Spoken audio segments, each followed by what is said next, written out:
नमस्कार, ये NP news देख रहे हैं आप। मैं हूं मोहित चौधरी और मैं हूं आपके साथ पल्लवी राजपूत। कोरोना के साथ जिंदगी जीने की कोशिश में इस समय हर कोई लगा हुआ है। बीच में परिस्थितियां ठीक हुई और हम सब सामान्य जीवन की ओर बढ़ने लगे, लेकिन एक बार फिर कोरोना के बढ़ते मामलों ने जिंदगी की रफ्तार पर ब्रेक लगा दिया है। बेरोजगारी, महंगाई जैसी समस्याओं से हर कोई दो चार हो रहा है, लेकिन इन सब के बीच एक भी ऐसी भी समस्या है जिस पर उतना ध्यान नहीं दिया जा रहा है और ध्यान देने की जरूरत है। जी हां, इस सवाल का कोई ठीक ठाक जवाब नहीं दे पा रहा है कि स्कूल कब खुलेंगे। स्कूल खुलना तो दूर, अब तो इस बार भी परीक्षाएं रद्द कर दी गई हैं। स्कूलों के सामने यह संकट है कि वह अपने शिक्षकों को कैसे काम पर बुलाए। यदि वह ऑनलाइन शिक्षा का कोई प्रबंध करते भी हैं तो छात्रों की फीस आएगी, इसकी कोई निश्चितता नहीं है। कुछ शहरों में अभिभावक कह रहे हैं कि जब स्कूल चले ही नहीं तो फीस कैसी। स्कूलों के बंद होने से निजी स्कूल में पढ़ाने वाले शिक्षकों के सामने गंभीर आर्थिक संकट पैदा हो गया है। कुछ की नौकरी जाने का खतरा है तो दूसरी ओर बच्चों की शिक्षा पर भी इसका बहुत ही गंभीर असर पड़ रहा है। परिवार में तनाव, छोटी सी जगह में बंद जाने और दोस्तों से बातचीत न हो पाने की समस्या किसी एक देश में नहीं है। घर लौट रहे प्रवासी मजदूरों की दिक्कतों पर जिस तरह पूरा ध्यान नहीं दिया गया या फिर इंतजाम नहीं होने के कारण अस्पतालों से लौटाए जा रहे लोगों पर जिस तरह फोकस नहीं है, वैसा ही हाल अगर बच्चों के मामले में रहा तो महामारी की बड़ी मार इन पर पड़ सकती है। महामारी का असर बड़ों पर तो लगभग एक जैसा है। बच्चों के मामले में बात ऐसी नहीं है।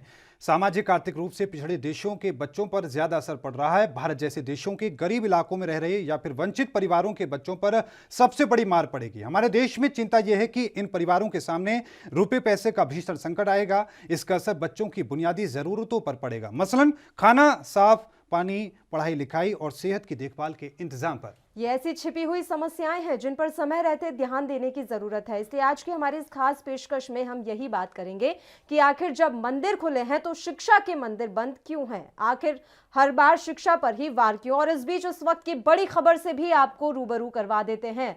लगातार स्कूलों को लेकर इस समय ये मांग उठ रही है कि स्कूल खोलिए। परीक्षाएं रद्द होने से बच्चों में रोष है। बिल्कुल, तो परीक्षाएं रद्द होने से पूरे देश में हलचल तेज है। सरकार ने रद्द की है स्कूल की परीक्षाएं। उसके बाद से पंजाब से लेकर दिल्ली तक अभिभावकों ने स्कूल खोलने की मांग की है। इस वक्त की बड़ी और महत्वपूर्ण खबर, पूरे देश में हलचल तेज है। बच्चों में लगातार डिप्रेशन बढ़ रहा है। इस वक्त की बड़ी और महत्वपूर्ण खबर आपकी टीवी स्क्रीन पर। पंजाब से लेकर दिल्ली तक छात्रों में रोज देखने को मिल रहा है। अभिभावक सीधे तौर पर अपनी सरकारों से मांग कर रहे हैं कि स्कूल खोले जाएं, क्योंकि स्कूल बंद होने से बच्चों के भविष्य के साथ खिलवाड़ हो रहा है। सीधे तौर पर बच्चों ने पूछा है सरकार से कि आखिरकार रैलियां चल सकती हैं, ठेके खुल सकते हैं, होटल खुल सकते हैं, मंदिर चल सकते हैं, मंदिर खुल सकते हैं, कुंभ का मेला चल सकता है, तो आखिरकार बच्चों की शिक्षा पर इस तरीके से खिलवाड़ क्यों किया जा रहा है? तो एक बड़ी और महत्वपूर्ण खबर आपको बता दें कि पूरे देश में परीक्षाएं रद्द होने के साथ ही हलचल तेज हो गई। बिल्कुल, बच्चों में लगातार डिप्रेशन बढ़ रहा है। पंजाब से लेकर दिल्ली तक छात्रों में रोष है। और आइए अब आपको ग्राफिक्स के जरिए समझाते हैं कि आखिर किन किन राज्यों में इस समय परीक्षाएं रद्द की गई हैं। प्राथमिकता पर शिक्षा नहीं है, ये तो साफ तौर पर नजर आ रहा है।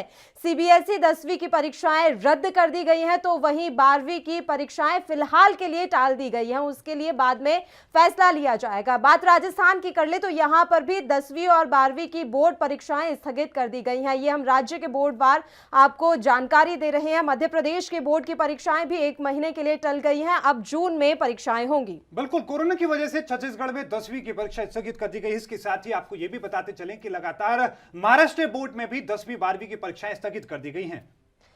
हर जगह परीक्षाएं स्थगित करने का ये सिलसिला इस समय चल रहा है और सवाल यही है कि हर बार आखिर शिक्षा पर ही क्यों वार। और ये भी जानकारी दे दें कि पंजाब में भी इस समय शिक्षा के ऊपर सवाल खड़े हो रहे हैं। पंजाब में भी परीक्षाएं स्थगित कर दी गई हैं। क्यों हर बार शिक्षा पर वार?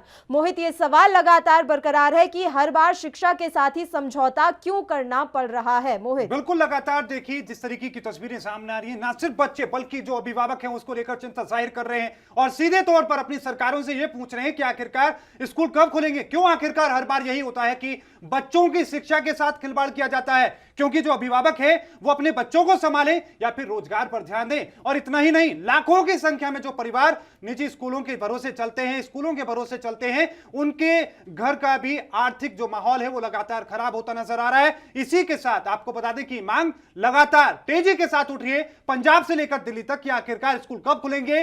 पंजाब में हमने तस्वीरें देखी कि किस तरीके से भारी संख्या में बच्चे और उनके जो परिजन थे, शिक्षक, वो तमाम लोग सड़कों पर नजर आए थे। सीधी मांग उनकी ये थी कि आखिरकार स्कूल कब खोले जाएंगे। इन तमाम चीजों को लेकर ये आज हम चर्चा करेंगे, साथ में आप लोगों की राय को साझा करेंगे। लेकिन उससे पहले आपको बताएं कि पढ़ाई की रफ्तार को रोकने से लगातार जिस तरह के हालात पैदा हो रहे हैं उसको लेकर सवाल उठ रहे हैं, और साथ में बच्चों की जो स्थिति है वो लगातार गंभीर होती नजर आ रही है। स्कूल बंद होने से वो लोग अब लगातार चिड़चिड़ेपन में रहते हैं और साथ में अकेले में रहने को मजबूर हैं। उनके मन में जिस तरह के सवाल पहले शिक्षा को लेकर रहते थे उसको लेकर अब डर पैदा होता नजर आ रहा है। आलम यह है कि जो इसके एक्सपर्ट्स हैं उनका यह कहना है कि 2020 और 21 के जो छात्र 10वीं 12वीं की कक्षाओं को पास करेंगे, उनके जब वो लोग इंटरव्यू के लिए जाएंगे उनको एक अलग लाइन में खड़ा कर दिया जाएगा। तो इस तरह की जो तस्वीरें हैं वो यकीनन बच्चों के मन में डर पैदा कर रही हैं। बिल्कुल, और इस बीच एक अहम जानकारी भी हम आपके साथ साझा कर दें। यूनिसेफ को ये डर है कि कोविड-19 के चलते अगले 6 महीनों में साउथ एशिया में 12 करोड़ बच्चे गरीबी के जंजाल में फंस सकते हैं। फिर भी बच्चों की परेशानियों पर मीडिया और इस समय सरकारों का ध्यान उस तरह से नहीं गया है जैसी जरूरत है। कम से कम भारत के मामले में तो ये बात एक तरह से 100% सही साबित हो रही है। हमारे देश में हम देख पा रहे हैं कि ऑनलाइन पढ़ाई भी उतनी सार्थक साबित नहीं हो पा रही है, क्योंकि कई बच्चे ऐसे हैं जिनके पास इस तरह की टेक्निक ही नहीं है, यानी कि उनके पास फोन नहीं है, इंटरनेट की सुविधा नहीं है। तो ऐसी स्थिति में वो ऑनलाइन पढ़ाई भी नहीं कर पा रहे। और कई बार ये भी देखने को आता है कि बच्चे ऑनलाइन पढ़ाई के नाम पर महज खाना पूर्ति कर रहे हैं। तो ऑनलाइन एक जरिया नहीं हो सकता है। ये माना जा सकता है कि टेम्पररी बेसिस पे आप इसे एक जरिया बना ले, लेकिन परमानेंट ये सोल्यूशन नहीं है। तो ये बड़ा सवाल पैदा हो रहा है कि आखिर शिक्षा पर ही दाव हम क्यों खेल रहे हैं। क्यों हर बार कोरोना जब रिटर्न होता है तो शिक्षा पर ही वार होता है। क्यों हर बार स्कूल बंद कर दिए जाते हैं, और हर बार इसी तरीके से अगर परीक्षाएं रद्द होती रहेंगी तो बच्चों की मानसिक स्थिति पर क्या असर पड़ेगा, ये शायद अभी हम नहीं समझ पा रहे हैं। हो सकता है कि उन्हें इसी तरह से रहने की आदत लग जाए, हो सकता है कि वो यही समझ लें कि बिना पढ़े भी पास हुआ जा सकता है। तो ये बहुत बड़ा यहाँ पर आने वाले समय में संकट नजर आ रहा है, और इस संकट के बारे में फिलहाल हम बात नहीं कर रहे हैं। मीडिया का ध्यान भी इस मसले पर उतना नहीं गया है जितना जाने की जरूरत थी। इसलिए बार बार एएनबी न्यूज ये अहम मुद्दा उठाता रहा है कि बच्चों की शिक्षा पर इस तरीके से प्रहार क्यों किया जा रहा है। आज सीबीएसई बोर्ड के जो एग्जाम्स हैं वो टाल दिए गए हैं, 10वीं के एग्जाम्स रद्द कर दिए गए हैं परफॉर्मेंस के आधार पर, यानी पिछले परफॉर्मेंस के आधार पर ही उन्हें आगे के लिए मार्क्स दिए जाएंगे। वहीं 12th की परीक्षाएं फिलहाल के लिए स्थगित कर दी गई है। 1 जून को समीक्षा बैठक होगी, उसके बाद उस समय जिस तरह के हालात बने हुए होंगे उसको लेकर विचार किया जाएगा कि परीक्षाएं होंगी या नहीं। और भी कई ऐसे राज्य हैं जिन्होंने या तो 10वीं बोर्ड की परीक्षा रद्द कर दी गई है या फिर टाल दी है, और ऐसा ही हाल 12वीं बोर्ड की परीक्षाओं को लेकर भी है। तो सवाल यह है कि क्या सिर्फ परीक्षाएं रद्द करने से कोरोना चला जाएगा? क्या पढ़ाई की रफ्तार पर अगर हम ब्रेक लगा देंगे तो कोरोना देश से भाग जाएगा? हम इन रैलियों पर ब्रेक क्यों नहीं लगाते जहां पर इतनी संख्या में लोग एकजुट होते हैं कि साफ तौर पर दिखता है कि कोरोना कैसे मुंह बाए वहां पर खड़ा है, लेकिन इन रैलियों पर कोई ब्रेक नहीं, किसी तरह के धार्मिक आयोजन पर कोई ब्रेक नहीं, शराब के ठेकों पर जो भीड़ उमड़ती है उन पर कोई ब्रेक नहीं, लेकिन बच्चों की शिक्षा पर तुरंत ब्रेक लगा दिया जाता है। इससे ये साबित हो रहा है मोहित कि हमारे देश में शिक्षा वाकई में प्राथमिकता पर है या नहीं। बिल्कुल यही वजह है कि लगातार जो लोग हैं वो भी सवाल उठा रहे हैं और साथ में ये भी कह रहे हैं कि आखिरकार इस तरह के हालात क्यों बार बार पैदा कर दिए जाते हैं कि बच्चों की जो शिक्षा है उसके साथ कॉम्प्रोमाइज करना पड़े, उससे खिलवाड़ किया जाता है। लाखों की संख्या में दर्शक अपने विचारों को हमारे साथ साझा करने के लिए लगातार कतार में लगे हैं, लगातार कॉल कर रहे हैं, संदेश भेज रहे हैं, और वो ये मांग कर रहे हैं कि सरकार हमारे स्कूलों को खोल दिया जाए, हमें पढ़ना है। लगातार जिस तरह के हालात बन रहे हैं उससे बच्चों की शिक्षा के साथ बहुत बड़ा खिलवाड़ किया जा रहा है। यही वजह है कि भारी संख्या में जो लोग हैं कॉल के माध्यम से, संदेश के माध्यम से एएनबी पर जुड़ रहे हैं, अपने विचारों को साझा कर रहे हैं और साथ में सरकार से गुहार लगा रहे हैं कि जल्द से जल्द हमारे स्कूलों को खोला जाए। क्योंकि सिर्फ ये पंजाब की स्थिति नहीं है, सिर्फ ये दिल्ली की स्थिति नहीं है, देश के तमाम राज्यों के अंदर, ज्यादातर राज्यों के अंदर आला जो हालात हैं वो लगातार इसी तरीके के बने हुए हैं। लोग ये पूछ रहे हैं कि क्या कोरोना सिर्फ स्कूल में है, क्या रैलियों में कोई कोरोना नहीं है।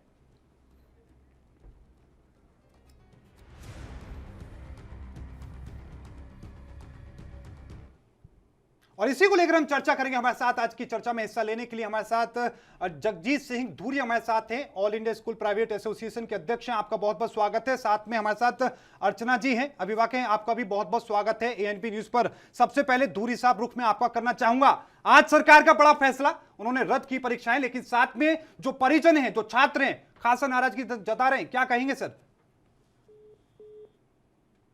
जी धूरी साहब। जी जगजीत जी, आपकी आवाज हम तक नहीं पहुंच पा रही है, शायद कोई इशू है सर, एक बार ये इशू क्लियर करवा लेते हैं। जगजीत जी, आपकी आवाज नहीं मिल पा रही है। अर्चना जी, तब तक आपका रुख कर लेते हैं। आप किस तरीके से देख रहे हैं जो परिस्थितियां इस समय बनी हुई हैं? स्कूल तो काफी लंबे समय से बंद हैं, इस बीच एक के बाद एक कई राज्यों ने अपनी परीक्षाएं स्थगित कर दी या फिर कैंसिल ही कर दी। आज सीबीएसई ने भी ऐसा ही कुछ निर्णय सुनाया है। क्या आप इस फैसले से सहमत हैं? क्या आपको लगता है कि हर बार अगर इस तरीके से शिक्षा के साथ ही कॉम्प्रोमाइज किया जाएगा तो आने वाले समय में सब सही हो जाएगा? जी अर्चना जी, आवाज नहीं मिल पा रही है हमें, आपकी कुछ टेक्निकल इशू है। हम ये इशू एक बार क्लियर करवा लेते हैं। दोनों मेहमान हमारे साथ आगे ऐसे ही जुड़े रहेंगे, उनकी आवाज अभी हमें नहीं मिल पा रही है। राय उनसे लेंगे। मोहित, की शिक्षा पर अगर इसी तरीके से वार हम करते रहे तो बच्चों की मानसिक स्थिति पर क्या असर होगा? क्योंकि ये बातें ध्यान देने की हैं और हम इन मसलों पर ध्यान नहीं दे रहे। या तो हम अभी पॉलिटिकल रैलीज में बिजी हैं, चुनावों में बिजी हैं या अन्य किसी मसले पर बिजी हैं, लेकिन शिक्षा को लेकर उतनी प्रायोरिटी अभी दिखाई नहीं दे रही जितनी दिखाई जानी चाहिए। चाहे वो मीडिया हो, सरकारें हो, प्रशासन हो, अभी हम उतना इन्हें प्रायोरिटी पर नहीं रख रहे हैं। और ये सवाल लगातार खड़ा हो रहा है कि स्कूल कब खोले जाएंगे, क्योंकि कोरोना का तो नहीं पता कि ये कब जाएगा। तो क्या स्कूल ऐसे ही अनिश्चित काल के लिए बंद रहेंगे? क्या बच्चों की पढ़ाई ऐसे अनिश्चित काल के लिए बाधित रहेगी? जब तक कोरोना नहीं जाएगा तब तक क्या बच्चों की पढ़ाई नहीं हो पाएगी? इस मसले पर चर्चा ऐसे ही जारी रहेगी। मेहमान भी हमारे साथ जुड़ेंगे एक छोटे से ब्रेक के लिए। यहां रुक रहे हैं, आप देखते रहिए एएनबी न्यूज।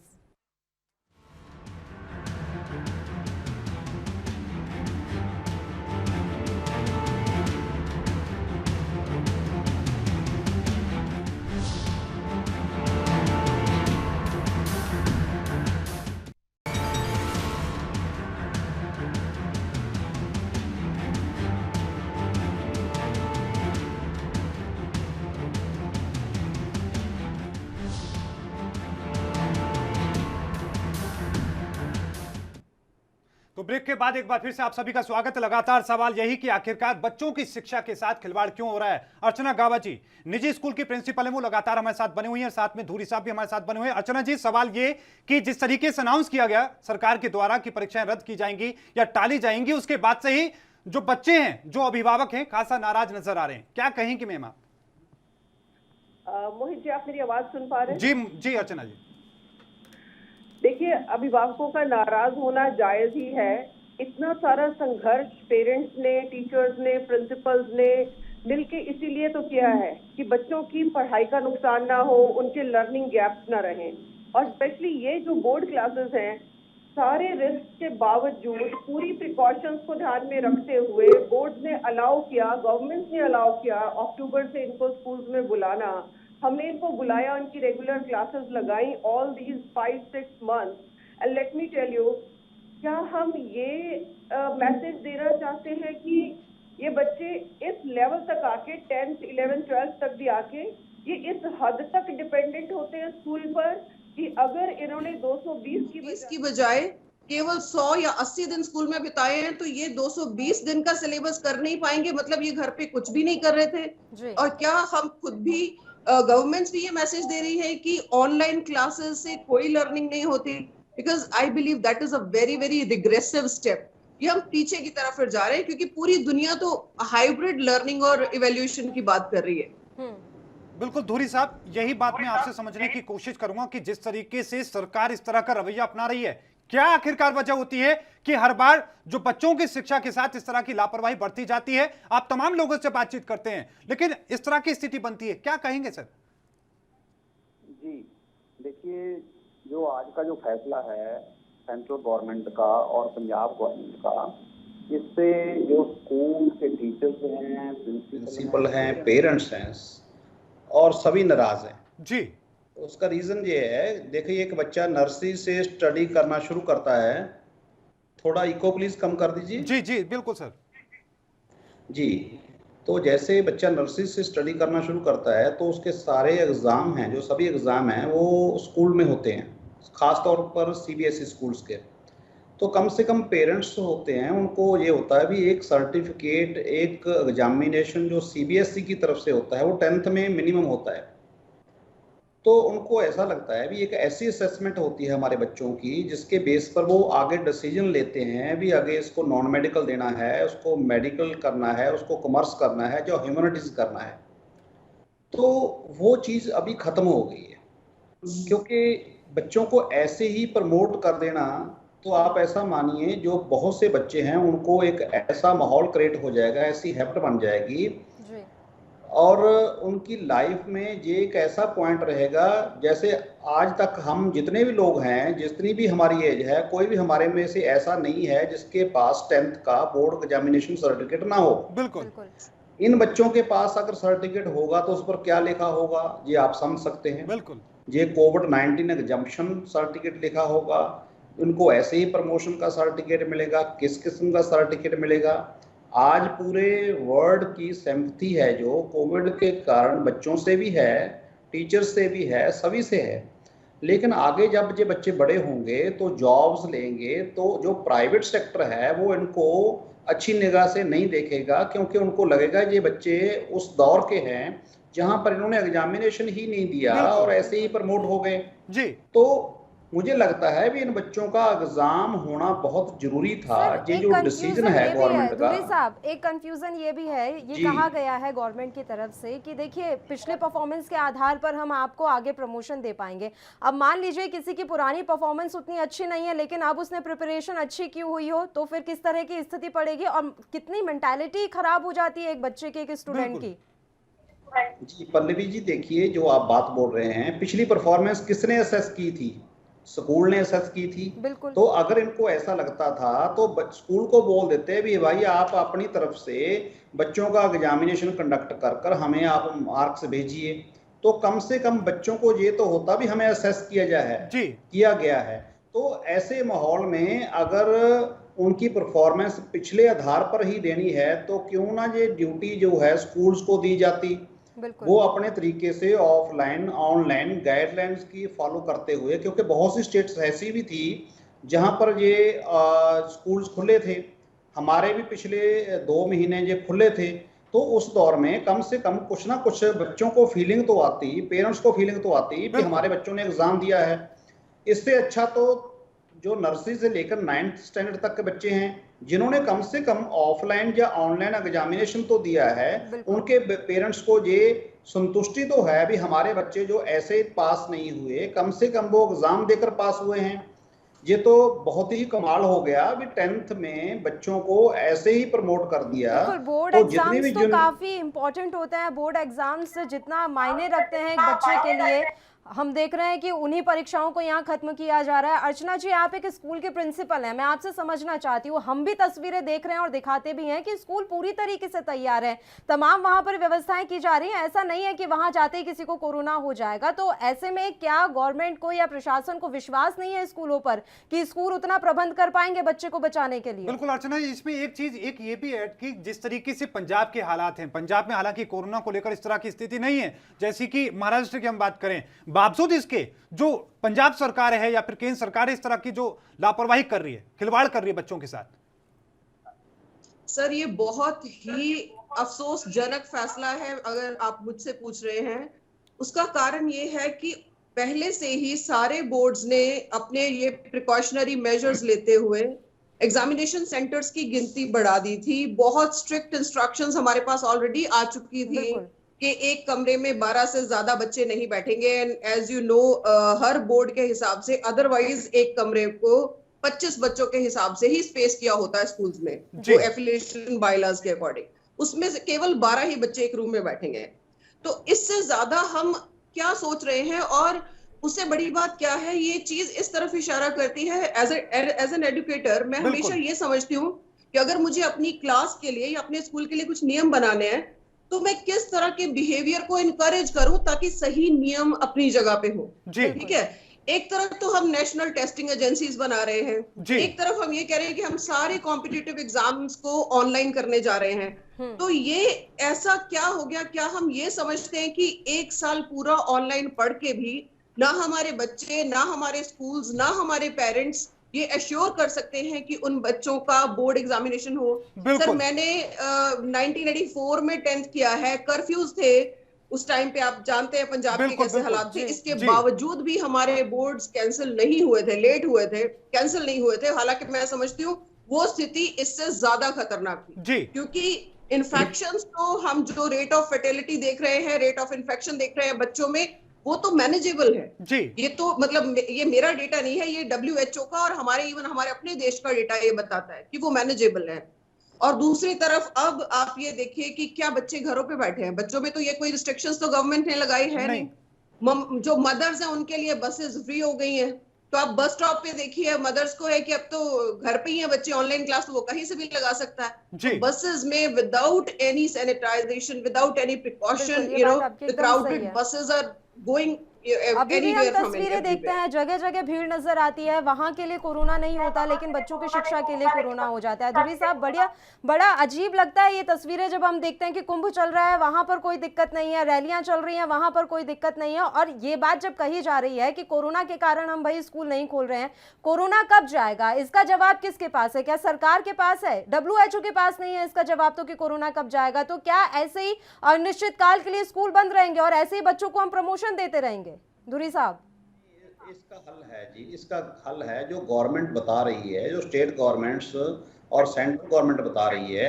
अगर इनको लगता है जो 10th के बच्चे हैं या 12th के बच्चे हैं, अगर एक स्कूल में 60 रूम्स हैं और उसमें बच्चे हैं 10th के मैक्सिमम 70-100 हैं, तो मतलब एक कमरे में 2 बिठाकर भी हम एग्जाम नहीं ले सकते जी।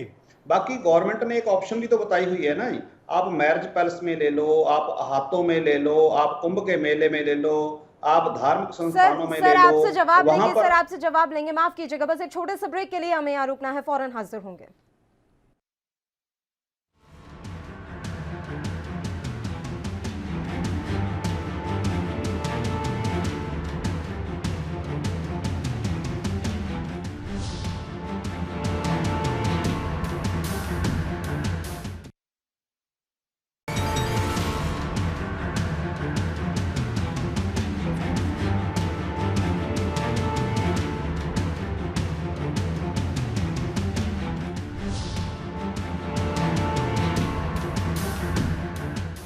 ब्रेक के बाद एक बार फिर से आपका स्वागत है। लगातार पूरे देश से लगातार कॉल आ रहे हैं, लोग संदेश भेज रहे हैं और साथ में सवाल उठा रहे हैं कि आखिरकार बच्चों की शिक्षा के साथ इस तरह की जो खिलवाड़ हो रहा है वो कब तक होगा। धुरी साहब, आप अपनी बात का जवाब भी पूरा दें, लेकिन साथ में एक संदेश ये भी, जिस तरीके से हमारे पास पत्र आ रहे हैं, एक पत्र मेरे पास है सर, उसमें सीधे तौर पर जो बच्चे ने लिखा है सर, उसने ये कहा है कि हमारे आज हालात ऐसे हो चुके हैं, जो उनके सीनियर्स हैं वो उनका मजाक बना रहे हैं, वो ये कह रहे हैं कि आपको सरकार अपाहिज कर रही है। जी जी, ऐसा है, जो बच्चे 10+2 में हैं अभी, तो अभी उनकी लाइफ का ऐसा स्टेप था जहां पर उन्होंने डिसीजन लेने थे।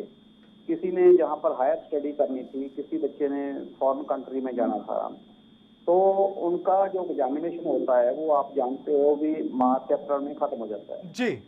तो उसके बाद वो फॉरेन कंट्री में बच्चे जाते हैं, तो उनका सितंबर इनटेक जो रहता है, जिसमें बड़ी इनटेक होती है, जिसमें बच्चों ने बाहर जाना होता है। बहुत सारे पंजाब के बच्चे हैं जो वो डिफरेंट कंट्रीज में जाते हैं। बिल्कुल। तो अभी वो सितंबर वाला तो काम खत्म कर दिया सरकार ने।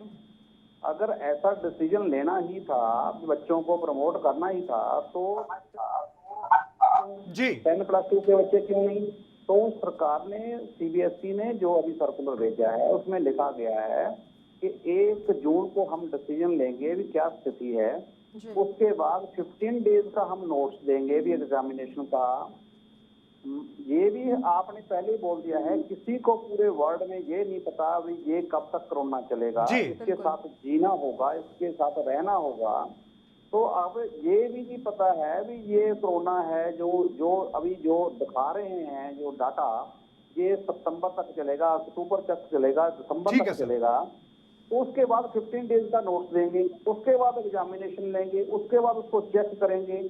इन्होंने एक साल समाप्त कर दिया जी। बच्चों का, जो बच्चे अभी वो साफ तौर पर दिख रहा है धुरी साहब कि एक साल फिर से लॉक हो गया है, क्योंकि पिछले साल की जैसी स्थितियां वापस आ रही हैं। हमने यही देखा था, पिछले बार भी मार्च से धीरे धीरे कोरोना शुरू हुआ था और लगातार पीक पर जाता रहा, तो वही स्थिति दोबारा यहाँ रिपीट होती हुई नजर आ रही है। तो एक साल के लिए बच्चे फिर से लॉक हो गए हैं, ये स्थिति साफ तौर पर दिखाई दे रही है। धुरी साहब वापस आपके पास लौटेंगे, उससे पहले एक और मेहमान इस समय हमारे साथ जुड़ गए हैं, दर्शकों से रूबरू करवा देते हैं। निर्मल सिंह जी इस समय हमारे साथ जुड़े हुए हैं, जो कि स्कूल एसोसिएशन के सदस्य हैं। निर्मल जी, मैं स्वागत करती हूं आपका एएनबी न्यूज पर, और सवाल सीधा सा यही है, बच्चों की शिक्षा इस समय सबसे ज्यादा प्रभावित हो रही है। हम बात कर लेते हैं कि देखिए मनोरंजन का कोई साधन नहीं रहा, बेरोजगारी चरम पर है, महंगाई चरम पर है, लेकिन इस पर क्यों नहीं बात करते कि बच्चों की शिक्षा भी तो खराब हो रही है। साहब, इस पर भी तो ध्यान दीजिए, ऑनलाइन से थोड़ी ना पार पड़ जाएगी।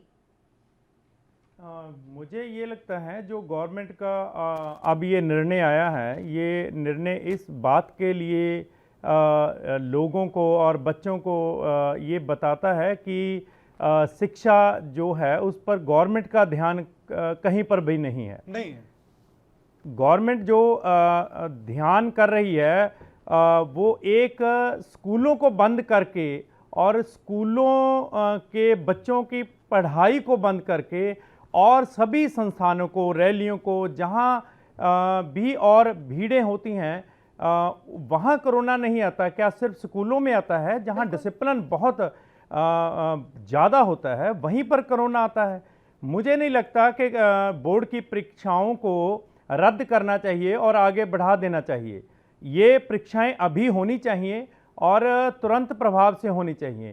पहले एक साल बर्बाद हो चुका है इन बच्चों का, और एक साल का प्रभाव आने वाले 2 या 3 सालों में पड़ेगा। अब यदि इस साल भी यही हालात रहे और सिर्फ स्कूलों को बंद किया गया और सभी संस्थान खुले रहे, तो आने वाले साल भी यही प्रभाव है जो बच्चों पर बुरा पड़ता रहेगा। बिल्कुल, लेकिन अर्चना जी का मैं रुख करना चाहूंगा, लेकिन उससे पहले तंज कसा जा रहा है लोगों के द्वारा। वो ये कह रहे हैं कि कोरोना 1 साल का हुआ, इसलिए बच्चा है वो स्कूल चला जाता है, 18 साल का नहीं हुआ ताकि वो रैलियों में चला जाए। इस तरह के तंज कसे जा रहे हैं सरकार के ऊपर। अर्चना जी, मैं रुख आपका करना चाहूंगा, जो परिजन हैं, अभिभावक हैं, उन चीजों को देख रहे हैं, समझ रहे हैं, लेकिन एक प्रिंसिपल आप हैं, आप हजारों लाखों बच्चों के साथ में आप रही हैं, संबंध आपके रहे, किस तरह के प्रभाव पड़ते हैं जब इतने दिनों तक बच्चा घर पे रहता है, शिक्षा सही तरीके से ग्रहण नहीं कर पाता, क्योंकि बच्चों में चिड़चिड़ापन, लगातार मायूसी, अकेलेपन में रह रहे हैं। क्या क्या प्रभाव आप नजर आते हैं आपको? सर, ये ऐसे प्रभाव हैं, जैसे निर्मल सर बोल रहे हैं कि 1 या 2 साल, मैं समझती हूँ ये पूरी जनरेशन एक ऐसी रहेगी जो ये वाले गैप्स अपने साथ लेके चलेंगे। जी बिल्कुल। आप देखिए, पेरेंट्स काम पे जा रहे हैं, बच्चा घर पे है, वो किस तरह के एक्सपीरियंसेस से गुजर रहा है, इसके तो हम नतीजे ही देखेंगे। वो सारी चीजें हमारी आंखों के सामने नहीं हो रही। स्कूल केवल पढ़ाता नहीं है, स्कूल एक तरह से 6-7 घंटे के लिए बच्चों की जिम्मेवारी लेता है कि पेरेंट्स आराम से जाके अपना काम करे और बच्चा स्कूल के एक सेफ एनवायरनमेंट में रहेगा। दूसरी बात, ये ऑनलाइन क्लास हो रही है, बच्चा सामने कुर्सी पे बैठा है। आप देखिए, स्कूल में बच्चे को पढ़ाने के लिए क्या केवल एक कमरा होता है? एक पूरी बिल्डिंग बनती है, लैब्स होती हैं, प्लेग्राउंड्स होते हैं, कितने सारी एक्टिविटीज होती हैं। क्योंकि पढ़ाई का मतलब अगर केवल किताबें पढ़ लेना और लेक्चर सुनना ही होता तो फिर तो हमेशा से ही स्कूल इस तरह से स्क्रीन में ही होते सर। फिर तो ये इतने सारे इंफ्रास्ट्रक्चर का मतलब ही कोई नहीं था। आप एफिलिएशन बायलॉज पढ़ के देखें, उसमें आधे, मैं समझती हूँ 25 से 30 पेजेस तो केवल इंफ्रास्ट्रक्चर की ही रूल्स और रेगुलेशंस की बात करते हैं। तो एक तो बच्चा उस माहौल से दूर है, दूसरा एक सोशल इंटरेक्शन, अपनी एज ग्रुप वालों से वो दूर है। तो आप अंदाजा लगाइए कि किस तरह के वो एक मानसिक स्ट्रेस से निकल रहा है, क्योंकि उसको एंटरटेनमेंट के लिए, रिक्रिएशन के लिए, अपने मन को हल्का करने के लिए अपने एज ग्रुप के लोगों से भी मिलना उसका नहीं हो पा रहा है। तो हमारा एज अडल्ट, चाहे हम प्रिंसिपल हो, चाहे हम पेरेंट्स हो, चाहे हम गवर्नमेंट हो, चाहे हम बोर्ड्स हो, हमारी सबसे पहली रिस्पॉन्सिबिलिटी सर हमारे बच्चे हैं, क्योंकि वो हमारा फ्यूचर है। आज हम उनको इस तरह से डील करें जैसे वो केवल वर्तमान है, कि चलो आज नहीं हुआ तो क्या हो जाएगा। सर, यही बच्चे हैं जिन्होंने कल अपना फ्यूचर बनना है। जो अनप्रिपेयर्ड फ्यूचर आज हम बना रहे हैं, उनसे डील करने के लिए हम कैसे प्रिपेयर होंगे? बिल्कुल, इसी पर धुरी साहब से मेरा सवाल भी होगा, इसी चीज पर। धुरी साहब, आपसे पहले भी इसको लेकर हमारी चर्चा हो चुकी है, लेकिन एक बात हम समझने की कोशिश करें कि आज जो बच्चे जिन्हें पास कर दिया गया है, जिन्हें स्कूल नहीं जाने दिया जा रहा है, क्या लग रहा है कि एक कमजोर भारत की नींव रखी जा रही है? देखिए, अभी जो ऐसे बच्चे पास हो जाएंगे तो जो लोग दूसरे उनको असेस करेंगे उसको बात छोड़ दीजिए। वो बच्चे अपने आप के बारे में खुद में क्या सोचेंगे।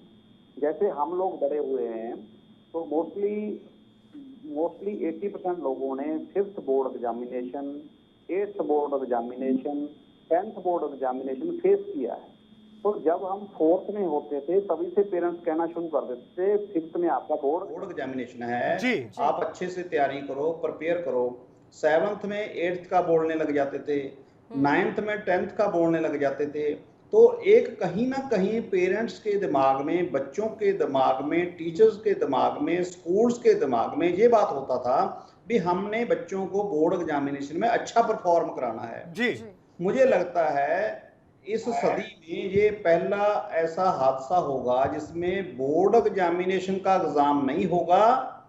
नर्सरी से लेकर 9th स्टैंडर्ड तक, +1 स्टैंडर्ड का सबका एग्जाम होगा, लेकिन 10th का एग्जाम नहीं होगा। तो हम क्या कहना चाहते हैं अपने देश में, बच्चों को क्या मैसेज देना चाहते हैं, हम क्या साबित करना चाहते हैं, तो ये बात जो किसी के भी जो ऐसा हजम नहीं हो रही है भी बच्चों को ऐसे कैसे हो सकता है 10th के बच्चों को। मैं कह रहा हूं अगर आपने ऐसा ही करना था, कम से कम जैसे बहुत सी यूनिवर्सिटीज ने किया है, आप क्वेश्चन पेपर सेंड कर देते, उनसे सॉल्व करवाते, उनको स्कैन कर कर एग्जाम मंगवाते, टीचर से चेक करवाते, कुछ तो करवाते, बच्चों को फक्र होता, बच्चों को जो एहसास होता भी हम ऐसे ही पास नहीं हुए हैं, कम से कम हम एग्जाम देकर पास हुए हैं।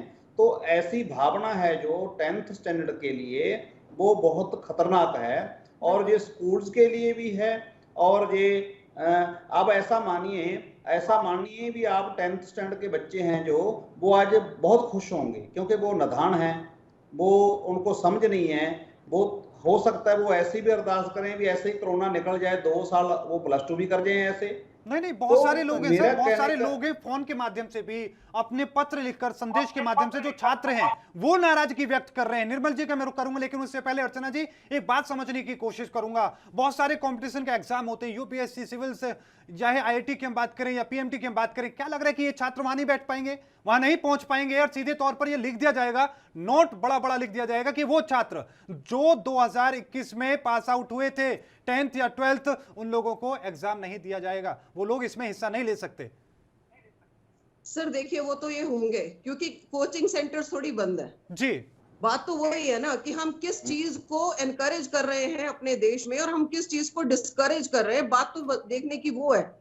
उन एग्जाम्स में हो सकता है ये एग्जाम्स भी गवर्नमेंट कंडक्ट करे, उसमें बैठने भी दे, वो बहुत बड़ा रेवेन्यू रिसोर्स रहता है, उसके बारे में आप मुझसे बेहतर जानते होंगे, तो मैं क्या ही बात करूं। जी। मुझे केवल सर अगर एक as principal, as educator and as mother, मुझे सिर्फ इस बात की तकलीफ है कि पहले भी तो आपने 10th के स्कूल बेस्ड एग्जामिनेशन कर दिए थे, 2 साल हमने स्कूल बेस्ड पेपर्स भी तो कंडक्ट किए हैं। जी। तो वो स्कूल बेस्ड हो जाते, जब अक्टूबर से हमें वो क्लासेस लगाने की परमिशन मिली थी तो ये स्कूल बेस्ड हो जाते, वन थिंग पेपर्स पर होते, या इतने सारे सॉफ्टवेयर हैं। अब सीबीएसई ने ही कैम्ब्रिज और ब्रिटिश काउंसिल के साथ वो एसोसिएट कर रहे हैं फर्दर असेसमेंट्स के लिए नेशनल एजुकेशन पॉलिसी के बेस पे। तो क्या हम एक भी ऐसी कंपनी ढूंढ नहीं पा रहे जहां पे बच्चों के लिए एक प्रॉक्टर्ड ऑनलाइन एग्जामिनेशन की सुविधा हम बच्चों को दे पाए? ये बात बस ये रास्ता निकालने वाली है कि आप रास्ता किस तरीके से निकालते हैं, रास्ता निकालने वाली बात है, इसके अलावा कुछ नहीं है। ये तो बस पल्ला झाड़ना हो गया कि ठीक है हमने एग्जाम रद्द कर दिए, स्थगित कर दिए,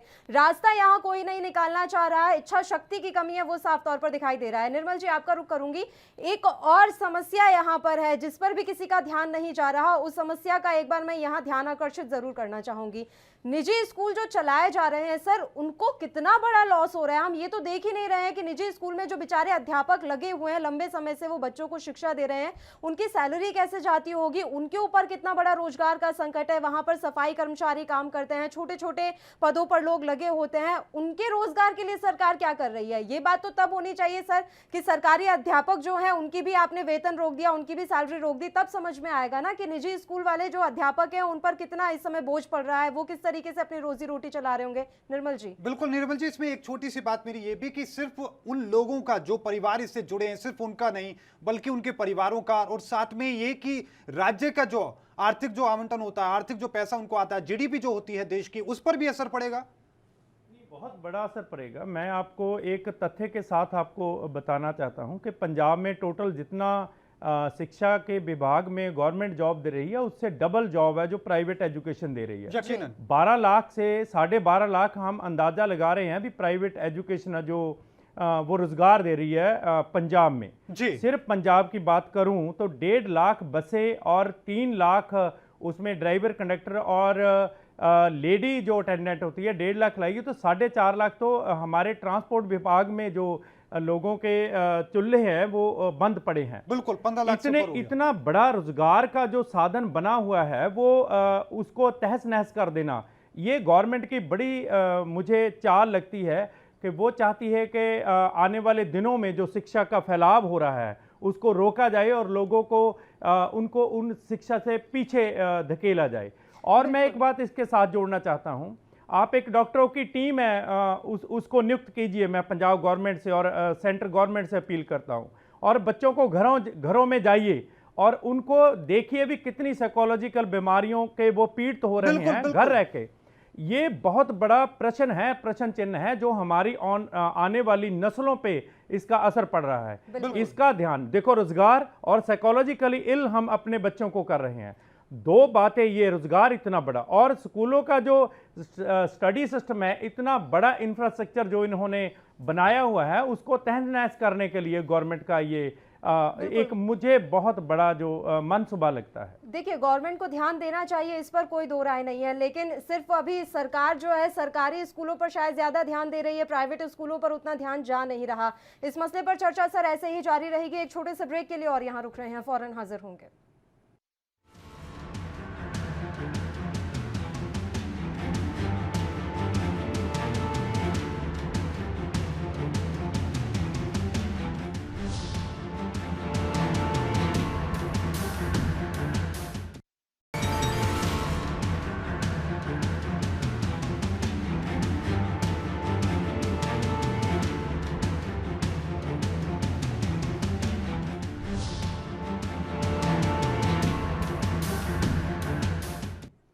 ब्रेक के बाद एक बार फिर से आप सभी का स्वागत है। स्कूल आखिर क्यों नहीं खोले जा रहे, बच्चों की परीक्षाएं क्यों रद्द की जा रही हैं, स्थगित क्यों की जा रही हैं, ये तमाम सवाल लगातार बरकरार है और इन्हीं सवालों का जवाब ढूंढने की कोशिश हम कर रहे हैं। पैनलिस्ट लगातार हमारे साथ जुड़े हुए हैं। धुरी साहब, आपके पास मैं आना चाहूंगी। सर, एक सवाल ये है, सर, शिक्षाविदों से जब हम बात करते हैं तो वो एक अजीब सा तर्क ये भी देते हैं कि बच्चों को जानबूझकर स्कूल नहीं जाने दे रहे हैं, क्योंकि वो स्कूल जाएंगे, पढ़ाई लिखाई करेंगे तो उन्हें समझ में आएगा कि कैसे कोरोना काल में हमारी सरकारें अपनी राजनीति चमकाने की कोशिश कर रही हैं। आखिर रैलियां बंद नहीं हो रही हैं, उनके जो काम के धार्मिक आयोजन होते हैं वो बंद नहीं किए जा रहे, तो ये बातें बच्चों को समझ में आने लगेंगी और वो सरकार से सवाल करने लगे, इसलिए बच्चों को जाने ही नहीं दिया जा रहा है स्कूल। ये देखिए, ये जो आप बता रहे हैं ये बात तो भाई बच्चों को समझ आएगी, जब वो बड़े हो जाएंगे 5-10 साल बाद समझ आएगी। जो अभी समझने वाली बात है, जो सरकार होती है उनके अगेंस्ट ही बहुत से लोग काम करते हैं। 2-3 चीज़ ऐसी हैं हमारे कंट्री में जिसका नाम लेकर बहुत सेंसिटिव मुद्दा बना रहता है, जैसे बच्चे हो गए, लेडीज़ हो गई, धार्मिक संस्थाएं हो गई। कोई भी व्यक्ति अगर इनके खिलाफ कोई भी ऐसा बोलता है, चाहे वो सच बोल रहा हो, उसको बर्दाश्त नहीं किया जा सकता।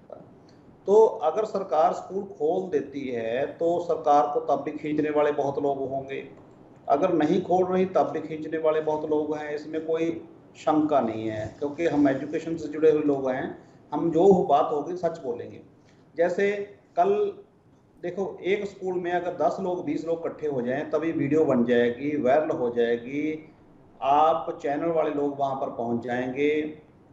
मैं तो अभी बात करते हुए डर रहा हूँ। कल कुंभ में कितने लोग थे, कितने लाख थे, कल धार्मिक संस्थाओं में कितने थे, 10 लाख से। अगर कोई बोलेगा तो तब उसको बोल दिया जाएगा भी ये आदमी धार्मिक नहीं है, इसको ये परमात्मा को मानने वाला नहीं है। तो ये सेंसिटिव मुद्दे हैं।